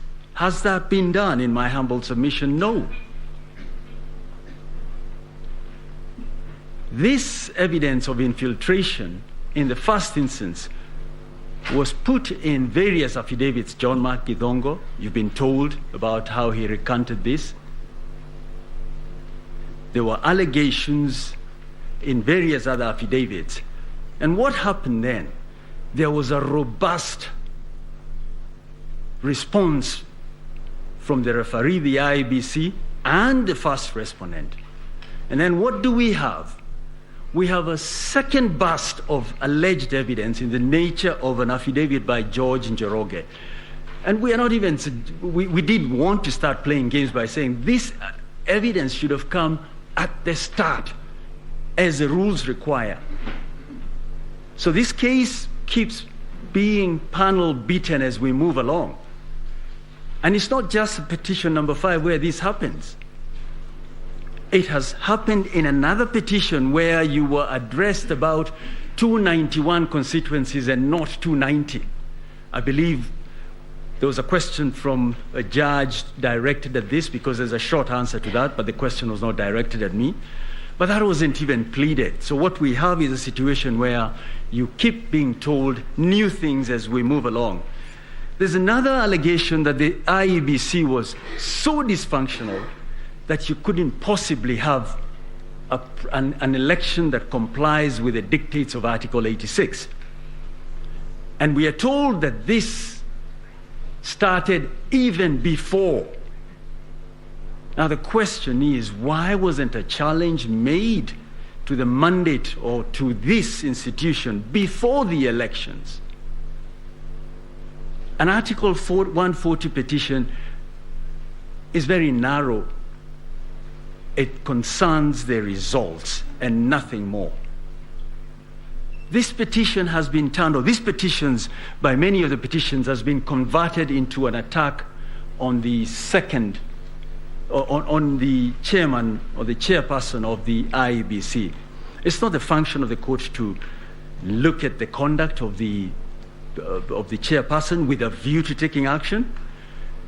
You are addressed in great detail as to why or how he has affected the last 2-3 elections. So what were we waiting for when Article 251 tells us what to do? The Leadership and the Integrity Act tells us what to do.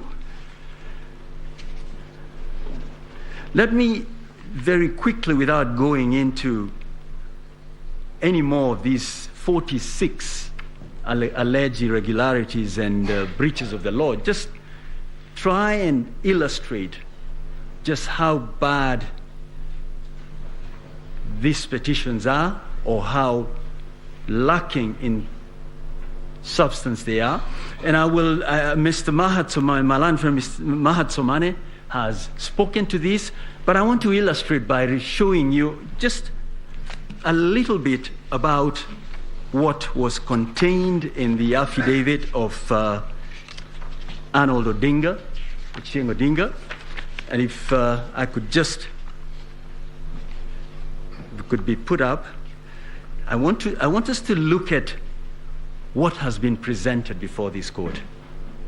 And it's quite easy to come to this court and say, listen, somewhere between the people expressing their will and the declaration of the results, there's been some tampering.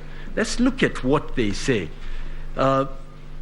Paragraphs 81 to 91 of the affidavit of Arnold Ochieng Odinga says that there was willful, deliberate, and criminal tampering of certain results, and they've identified 41 forms. What I suspect they did not expect to happen is that the Iebc would respond to just about each and every one of these forms. Let's look at just one sample. And before we do that, what are we trying to achieve? We'll look at a Form 34A from the Iebc portal. We will look at a Form 34A delivered by Iebc to the court. We will look at an affidavit from a presiding officer, and we'll look at an affidavit from an Azimio agent, and we'll look at a Form 34A provided by a UDA agent. The affidavit of the Iebc presiding officer is not part of the slides, but we will be able to compare these documents. If we could skip this next slide so that we move quickly. Let's skip that slide, please. Now the question is where the petitioner's fraudulent 34, where allegedly fraudulent 34A came from, and I'll return to that at the end. Let's just look at Kibagare polling station. The next slide, please. If you look at the signatures, one of the signatures is an ODM agent, Mr. Eric Atuma. Now the petitioner in petition number 5 has filed many affidavits in response to the respondents, including the first respondent. They have not responded to this. They have not challenged this, but they put it out there as an illustration of what games were played either by the referee or in concert with the first respondent. So the first thing you note is the signatures of the two agents. The next thing I'd invite you to look at is what the votes were according to the Iebc portal. And Malanfem Mahat Somane invited you. The portal is up and running. Check this. What was the total of votes cast, or what was for the two candidates in Kibagare polling station, stream 2 of 7. Raila Odinga, 244. Mr. William Ruto, 114. Let's go to the next slide.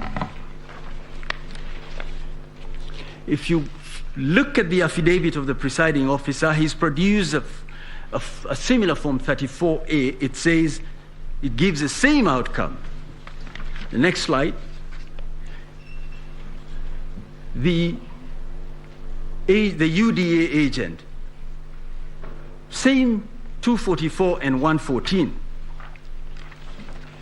Then you have the next slide, the Azimio agent, again 224, 114. The next slide is the affidavit of their own agent. He says, what is in Mr. Odinga's affidavit is not what I submitted to the party. They decide, we're not going to respond to that. But we expect the court somehow to determine that there were fraudulent Form 34As. Is this right? Let's go to the next slide. What is in Mr. Odinga's affidavit? Look at the last column. It says, for Raila Odinga, 244 votes. For Mr. William Ruto, 38. What happened to the other votes? Something is fundamentally wrong. And this is just one document. We have filed other affidavits which illustrate what happened here. Let's look at the next slide.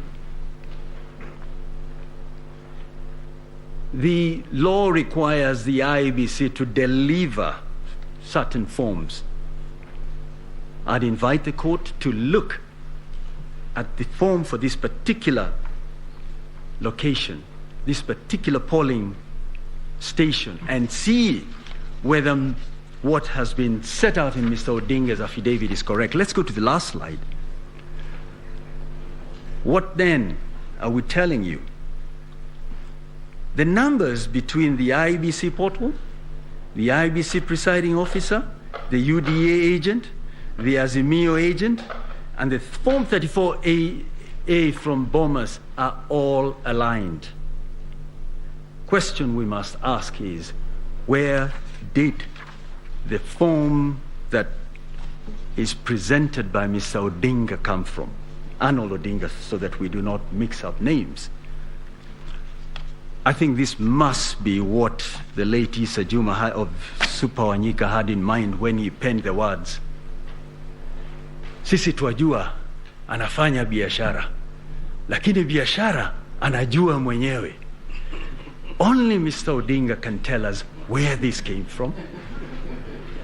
And the other 40, they are not part of what was actually the product of the people expressing their will.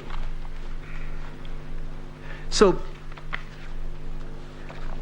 in a nutshell, even without trying to demonstrate to you how the other irregularities and alleged infringements of the law have not affected the law, the petitioners fall far short of what is expected. But let me look at one or two things, because one of the things that has really featured a lot, and I'm going to try and avoid rehashing what has been said by the other lawyers, is that the commissioners have a significant role. That what 138(3)(c) means is that the commissioners, the 7 men and women, have to be involved in the exercise that is to be undertaken. With respect, this submission is skewed by a failure to interpret the Constitution correctly. I think it's long been settled that the Constitution, the interpretation of the Constitution, looks both at the text and the context. And what has happened here is that the petitioners have decided we will stick with the text. And even that they stretch. They say the Iebc, the commission, means there's 7 of them. With respect, that's an invitation to the Supreme Court to, through the back door, overturn what Maina Kiai said, which is that you start at the lowest level and cascade things, but it is not the job of 7 men and women.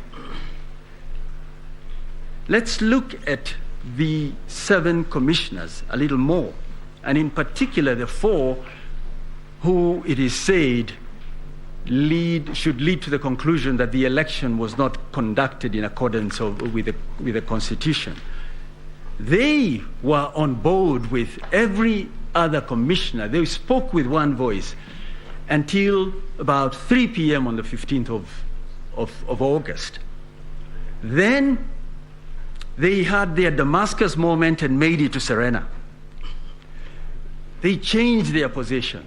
If you look at the affidavit of Samuel Gidai, look at the clips of the 4 commissioners announcing the results. But you were told here yesterday they were being given pieces of paper to read out numbers. Is this believable? But we were told by another speaker, another advocate, that these men and women were vetted by the National Assembly. They are therefore very serious citizens who correctly undertake a very important function, the running of elections. But they say they did not participate in this. In determining who to believe, look at the context.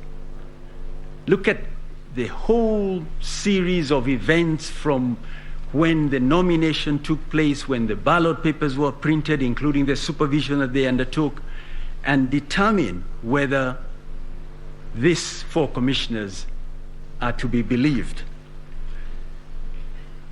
Mr.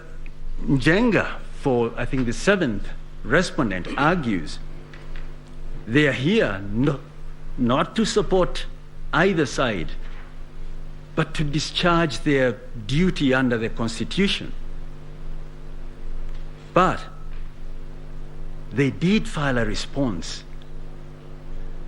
They started off by filing affidavits to set out the evidence. There's no property in a witness. They didn't stop there. On the 26th of August, they decided we will appoint another lawyer on behalf of the Iebc who is in effect going to admit the alleged infringements. This is where you apply the duck test.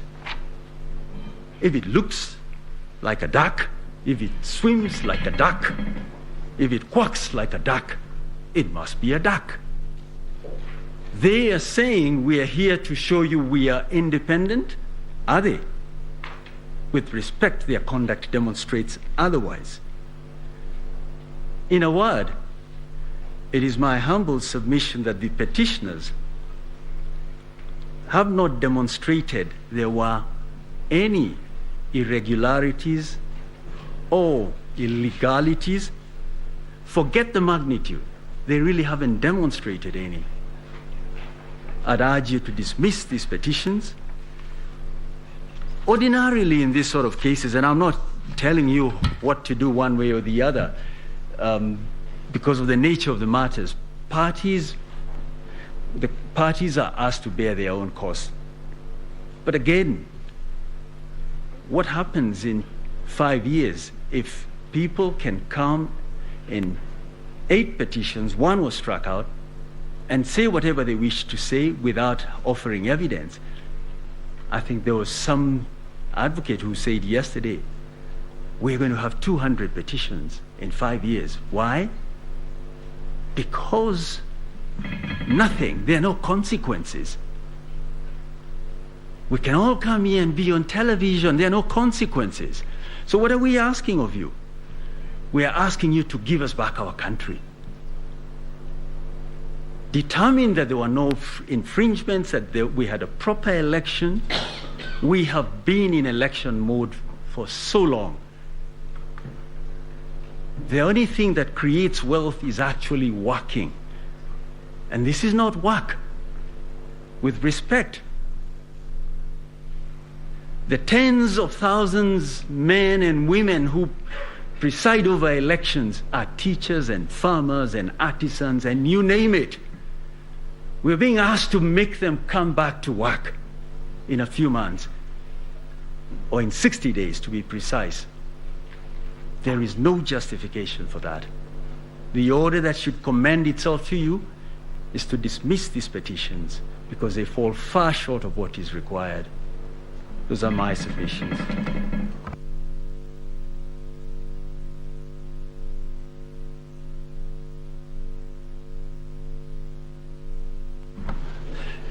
Mr. Kioko Kilukumi will now address you on the 9th issue.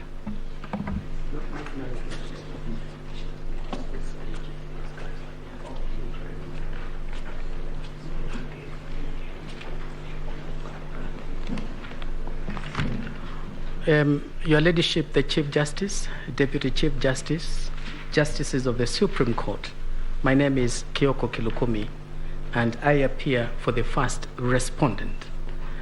Our team leader has asked me to deal with the issue raised by Mr. George Oraro, Senior Counsel, in regard to the affidavits filed by Joseph Kinyua and Kennedy Keara.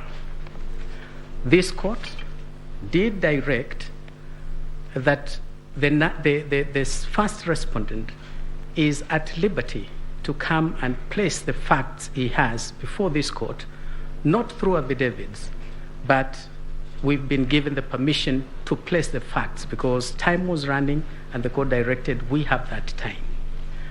The first respondent wishes to place it on record that under Article 240 of the Kenya Constitution, there is established a National Security Council.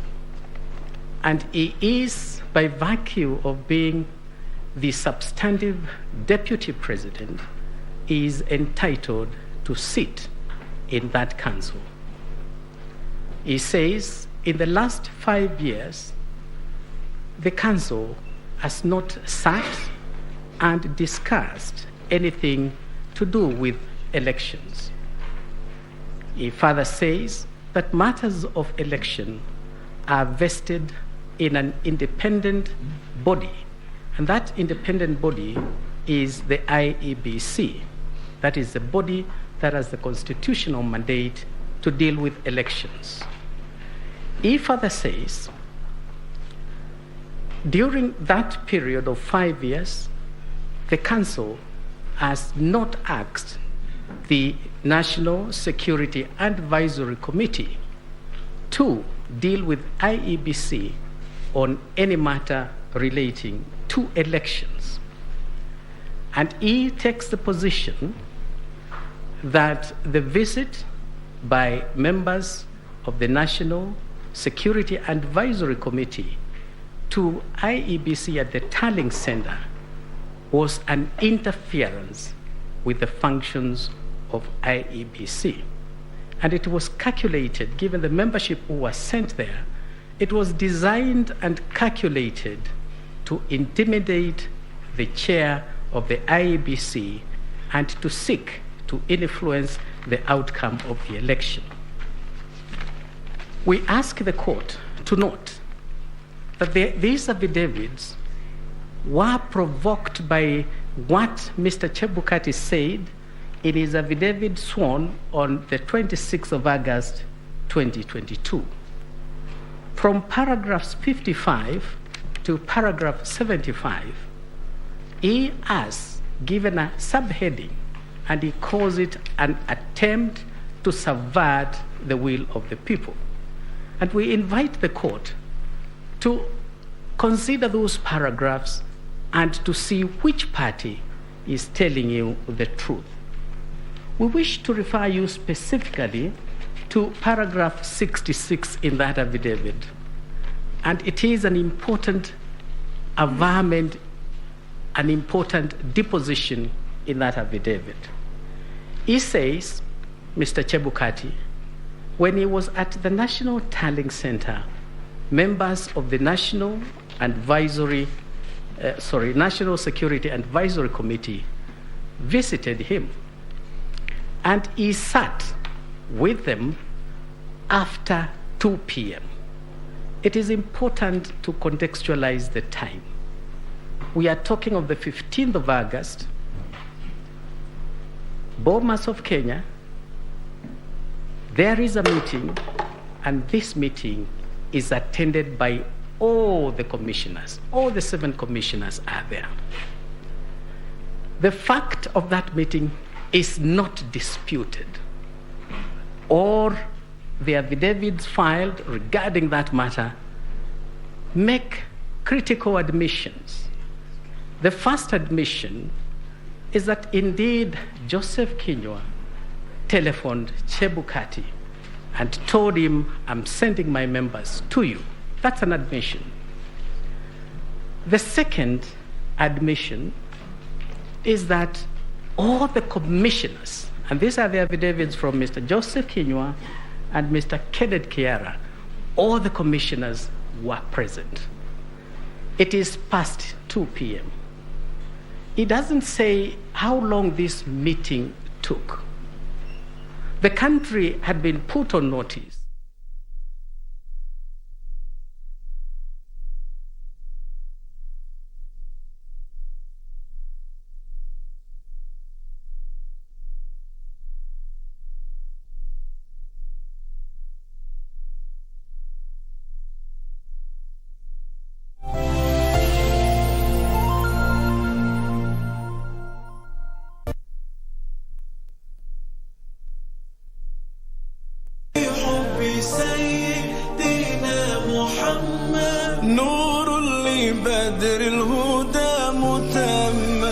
Yani ina maana nchi ama mji ikiwa na amani, unakuta hata nchi zingine zinawadhamini, zinawafadhili sana, zinawaaminia.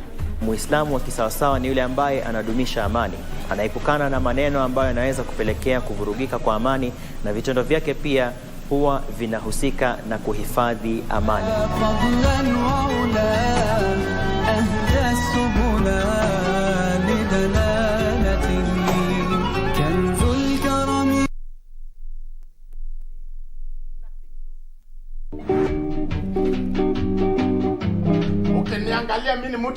Second hand? You look second hand yourself right now. Mimi nakaondieka. Niangalie hivi, nakaondieka. Not with those. Maybe with the tummy. No. But Tosha. Huyu acha tujuane. Do you know me? Are baba. We know each other. Iko saying lines hapo. When ni husband ama ni houseboy? House kwa husband. Nini wewe ila kusumbua? Wako ha? Yes. Jambo. I thank you. Oh my God. No. Let me talk the truth and accept the devil, please. Please. Babyface. Yeah. Oh my God. Like that. Yes. Babyface. Yeah. Ulionaje kazi yangu? Skills zangu za uzaji zikoaje? You are excellent. Wewe mzee. Hatuko hapa mchezo. Ni kweli vile hata nani. Sasa ukisha si uongee vile unaongea.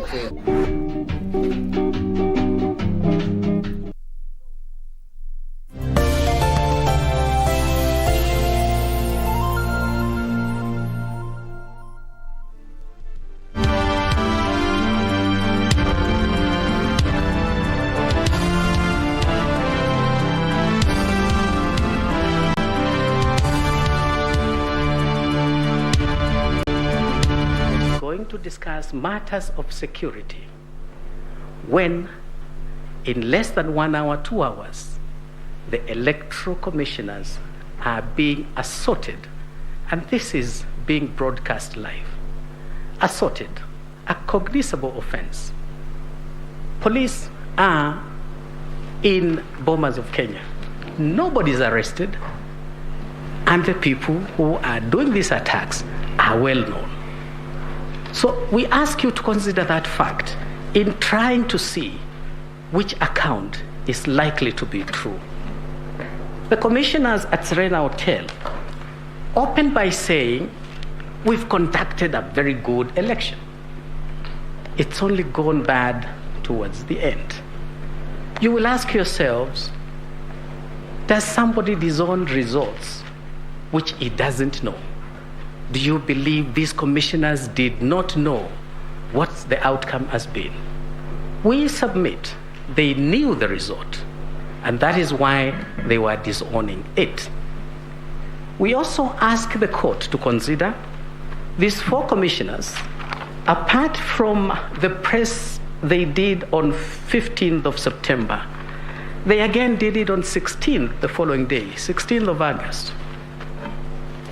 Was it a coincidence that again our TV screens were split into 2? You see the 4 commissioners, and you see the first petitioner, and they are speaking, the language they are talking, the words they are using are strikingly similar. Is it a coincidence? These are matters we invite the court to consider in trying to ask itself, which account do we believe? I urge this court to believe the account given by the 3 commissioners. The will of the people was just about to be subverted, and the attempt was unsuccessful because the 3 commissioners stood by their oath of office and faithfully executed what was expected of them by the Constitution of Kenya. This split between the commission, the court has asked posed questions. When did it happen? Once you look at the affidavit of Chebukati and the timing, at past 2, they are in a meeting, and by 4, they are in Serena Hotel, you will come to the inescapable conclusion that the division in Iebc was caused by the National Security and Advisory Committee. And indeed, they hijacked the 4. That is why the 4 would approach this court for the very first time in the history of this country, approach the court to seek nullification of an election that they superintended, and that they said they conducted a very good election. We ask the court to take into account that there appears to have been a mistaken impression that presidential elections are determined by commissioners. Anybody who wants to become the president of Kenya must have in his corner the Kenyan electorate. And that voter who turns up in the polling station, not the one who stays away.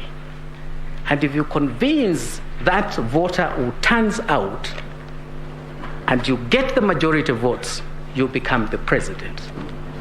7 commissioners cannot make you the president. 4 commissioners cannot make you the president. Who makes the decision as to who becomes the president of the Republic of Kenya? It is our humble submission. It is not the commission. It is not any of the commissioners. It is the electorate. It is the people of Kenya. And therefore, this narrative that we are the majority, we needed to sit down and make a decision, that decision as to who becomes the president of Kenya does not lie with the commission. Theirs is to midwife the process, and that is all they can do. We wish to submit that the first respondent won these elections fair and square. You've had the submissions and the evidence that has been presented by the midwife, Iebc. And they have made it absolutely clear that this election was conducted in accordance with the Constitution. It was computed in accordance with the Constitution. And they have a very clear winner as to who obtained the highest number of votes and made all the requirements required by Article 138(4). For that reason, we ask this court to consider that this petition is the consolidated petition are founded, they are all anchored on fiction. They are all anchored in forgeries. They are anchored in fraud. That clearly tells you these petitions are built on sinking sand, and for that reason, they must fail. I wish to ask the court amply to reflect on the ruling of King Solomon. Just like King Solomon before you, you have two gentlemen here, each one claiming a baby. The baby they are claiming is the outcome of the 2022 election petition. During the days of Solomon, there was no DNA, and therefore he could not easily make up a decision as to whose baby is this. Today, you don't have mothers competing for this baby. You have two gentlemen, each one of them claiming the baby. What does the petitioner ask you to do? Just like the days of Solomon is telling you, give me the baby is mine. And then he goes on to tell you, if you cannot give me the baby, slice it into two. We can call this baby Victoria. We can call this baby Victor. But the more gender neutral term, let's call this baby Victory. Baby Victory has a clear DNA. Baby Victory, his DNA is captured in the original Forms 34A. His DNA is captured also in Forms 34B. That baby belongs to Honorable William Samoei Ruto. Give him his baby. Don't divide the baby. The petitioner here is telling you, you either give me the baby or cut the baby into two. Nullify the election. Solomon used that in this year to know who was the true mother of this child, because no mother would want a baby chopped into two. And so by the petitioner coming to tell you here, if you don't give me the baby, slice the baby into two, you already know whose baby the victory of 2022 presidential election is. I urge the court to give the baby to the legitimate and lawful father, who is Honorable William Samoei Ruto. Thank you very much.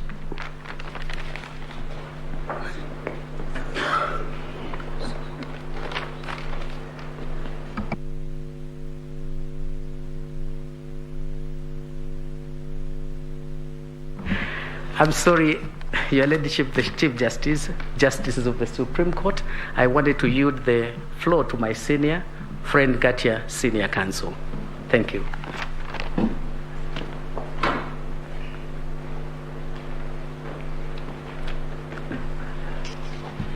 Madam Chief Justice, my duty is to make closing submissions, as I also deal with the last issue. What are the appropriate reliefs? Yes. Oh.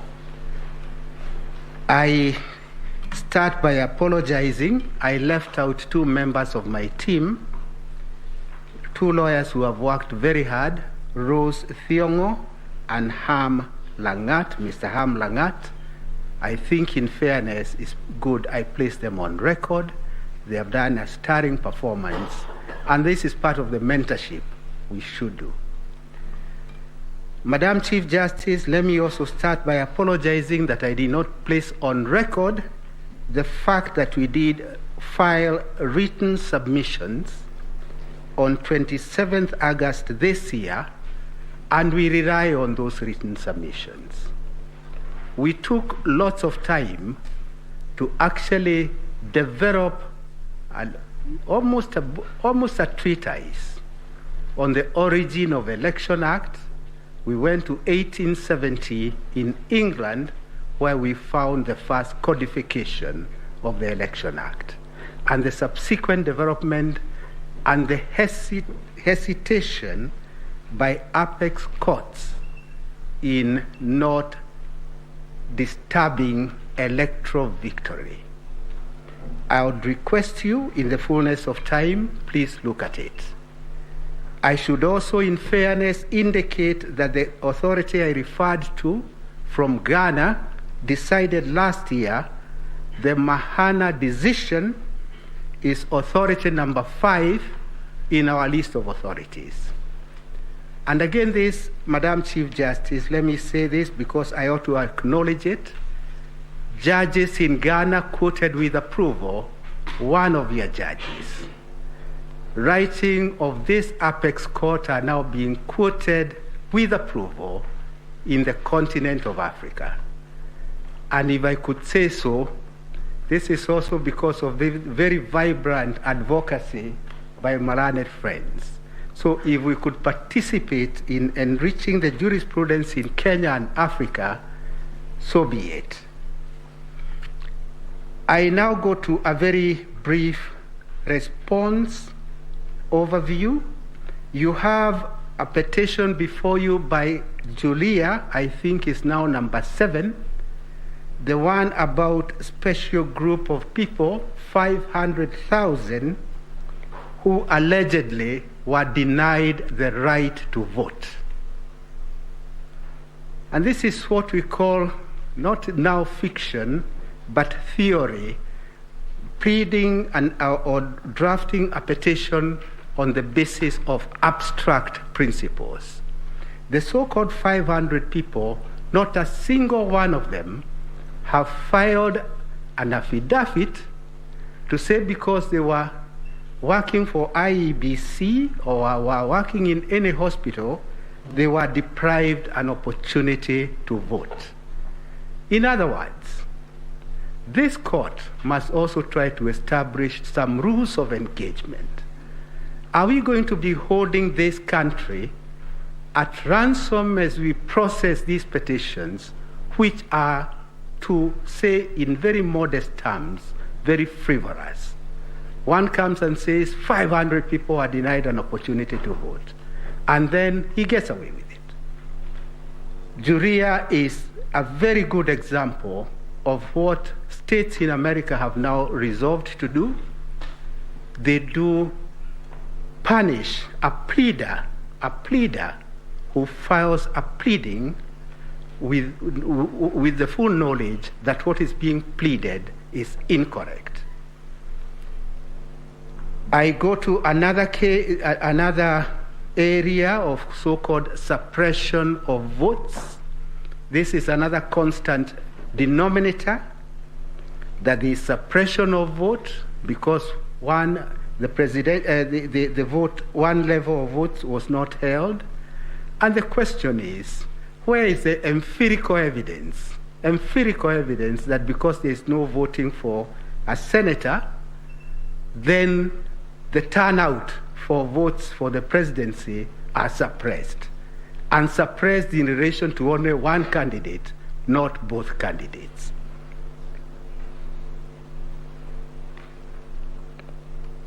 My learned friends have talked about what yesterday was being called dysfunctional Iebc.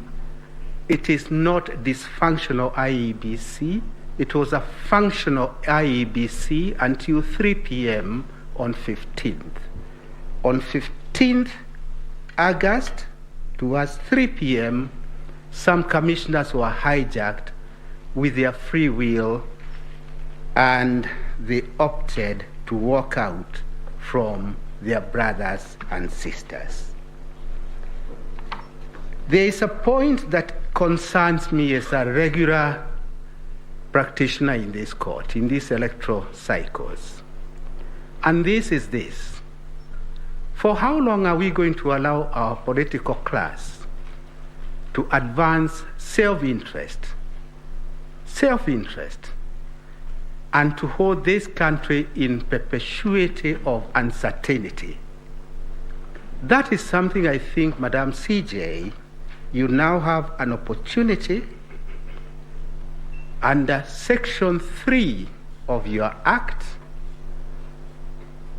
The first fundamental in Section 3 is your true north is supremacy of the Constitution, your true north being the supremacy of the Constitution, and then other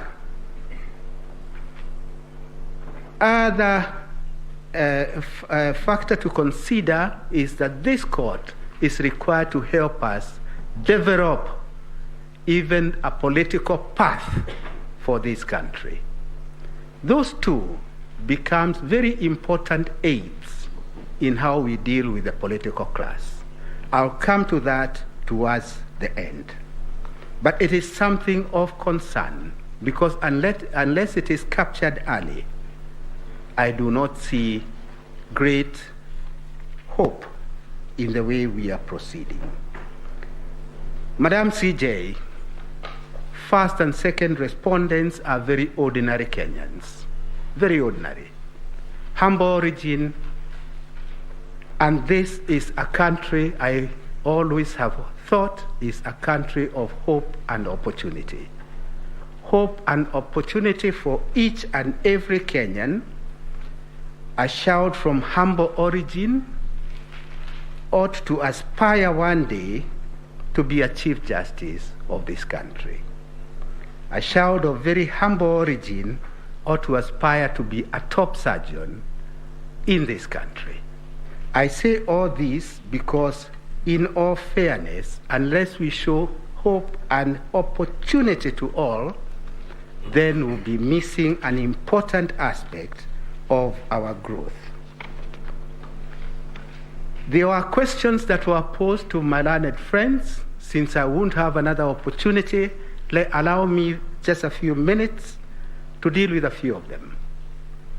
I'll start with the first question about rejected votes. It was posed by one of the judges. Rejected votes is a point we litigated in Raila 1, that is 2013, not as a side issue, but it was the subject of a petition. In 2013, there was a petition dealing with nothing but rejected votes. Rejected votes, Madam CJ, can be the third candidate. It's very easy for rejected votes to be the third candidate. And in 2013 at Bomas, where I had the pleasure and privilege of being the chief agent for the candidate, it became quite obvious that rejected candidates will be the third candidate in that contest. And if they were to be factored, then the whole purpose of rejected votes is to bring down the victory of the candidate who would otherwise have won. So it is a point we litigated at length. Some of my learned friends, my seniors, we litigated at length, and this court held and found that what is to be considered are the valid votes cast. So in my submission, that is a point that has been dealt with. It was again repeated by the court in Ghana. Last year, they rejected the notion of considering rejected votes in the final tally. As a matter of fact, now that I remember, I'm getting a little older, I was clearer then in 2013, it is a misconception to call them rejected votes. It is actually rejected ballot, because a vote is that which is valid, which expresses a choice. So those so-called rejected votes are actually rejected ballot papers. The same holds true for spoiled ballots, and the same holds true for stray ballots. As fate would have it, you will not even know about the stray ballots at the point that the tallying is going on.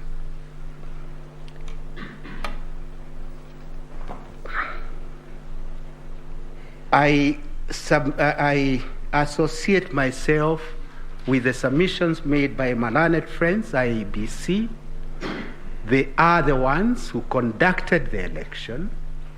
It is not within our place to supplement their submissions. We wish to associate ourselves with the submissions, particularly as regards how the election was conducted. I come to what is the elephant in the room, to quote Tata, who I have never quoted before.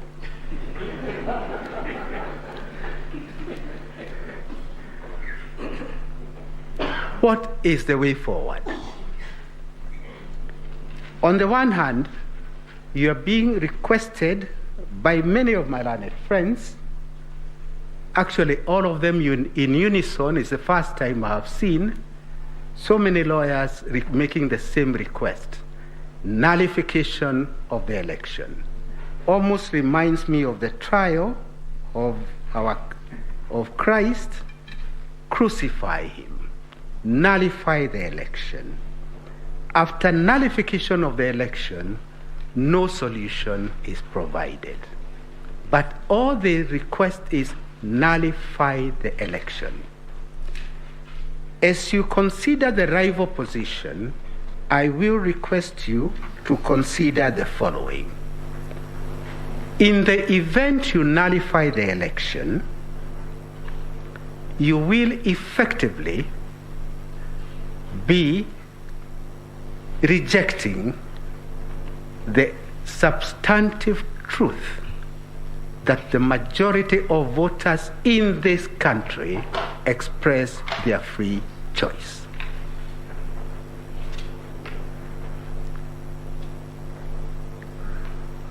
While considering that plea of nullify the election, we shall be acceding to a very dangerous trend in this country, that presidential elections are to be held, and if I'm aggrieved, not because of any error, but I want to hold the country at ransom, I will walk to the Supreme Court and the election will be nullified. While considering that request, please also consider the far-reaching consequences that we all participated, we all experienced in 2017. That is on the one hand. On the other hand, the first and second respondent come to you with a request. The request is, voters did exercise their right. Hold them to that covenant. The covenant is they made a choice. Do allow the country to now move forward.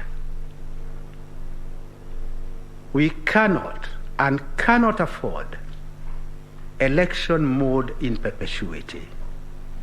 I think I have said enough to demonstrate where my mind is. It is time for finality and stability. Finality and stability. In doing so, Madam Chief Justice, you'll be sending yet another signal to the political class. And here I am not finger-pointing anybody. As I said in 2013, what I say for this client is what I'll say for the next client who is in that class. The country does not belong to them. This country belongs to all of us. And since the country belongs to all of us, no person should consider that there is an entitlement. Considering that there is an entitlement is to engage in an illusion. That illusion ought to be replaced by reality. Reality is that it is voters who make their choice. And once voters have made their choice, let us inculcate a culture that my brothers and sisters on this side are now used to. We walk to our court, We may think the law is on our side. We may think we are entitled to victory. But we accept the verdict of the court because much as we may think we are eloquent litigators, the final word is always with the court. With those comments, may I very humbly and respectfully request this court to let this cycle come to an end so that we can get back to our business, the business of developing our country. With those remarks, I would wish to close and to donate the 30 minutes to the court because we are patriotic enough to know that it's not really in the interest of this country to engage this never-ending circle of litigation. Thank you very much. Unless you have any questions for us, that's the end of our case. Thank you very much. We appreciate the donation and the appreciation that this time that we have is very, very tight because for us, the work actually begins when we finish all this. The bench will have questions to those submissions that have been made today, but I think there are a few who might also want to add some questions to the petitioners, especially the commissioners who are supporting the petition. I think what we want to do now is take a short health break, resume at 5:20, and this is going to be the order of business. We will ask questions to the petitioners and the commissioners who are supporting the petition. They will still respond tomorrow when they are doing their responses. But for the respondents, the first and the other respondents, we will request them to answer today the questions. We will also share the report on the scrutiny and the orders that were issued by this court on the discovery issues, the application by the petitioners. I think it was the first petitioner, Kerif Karifa, and the youth advocacy. They had applications for scrutiny. That report is being finalized. It will be shared. And tomorrow we will give you an opportunity to respond to the report. So we will adjourn for just 20 minutes.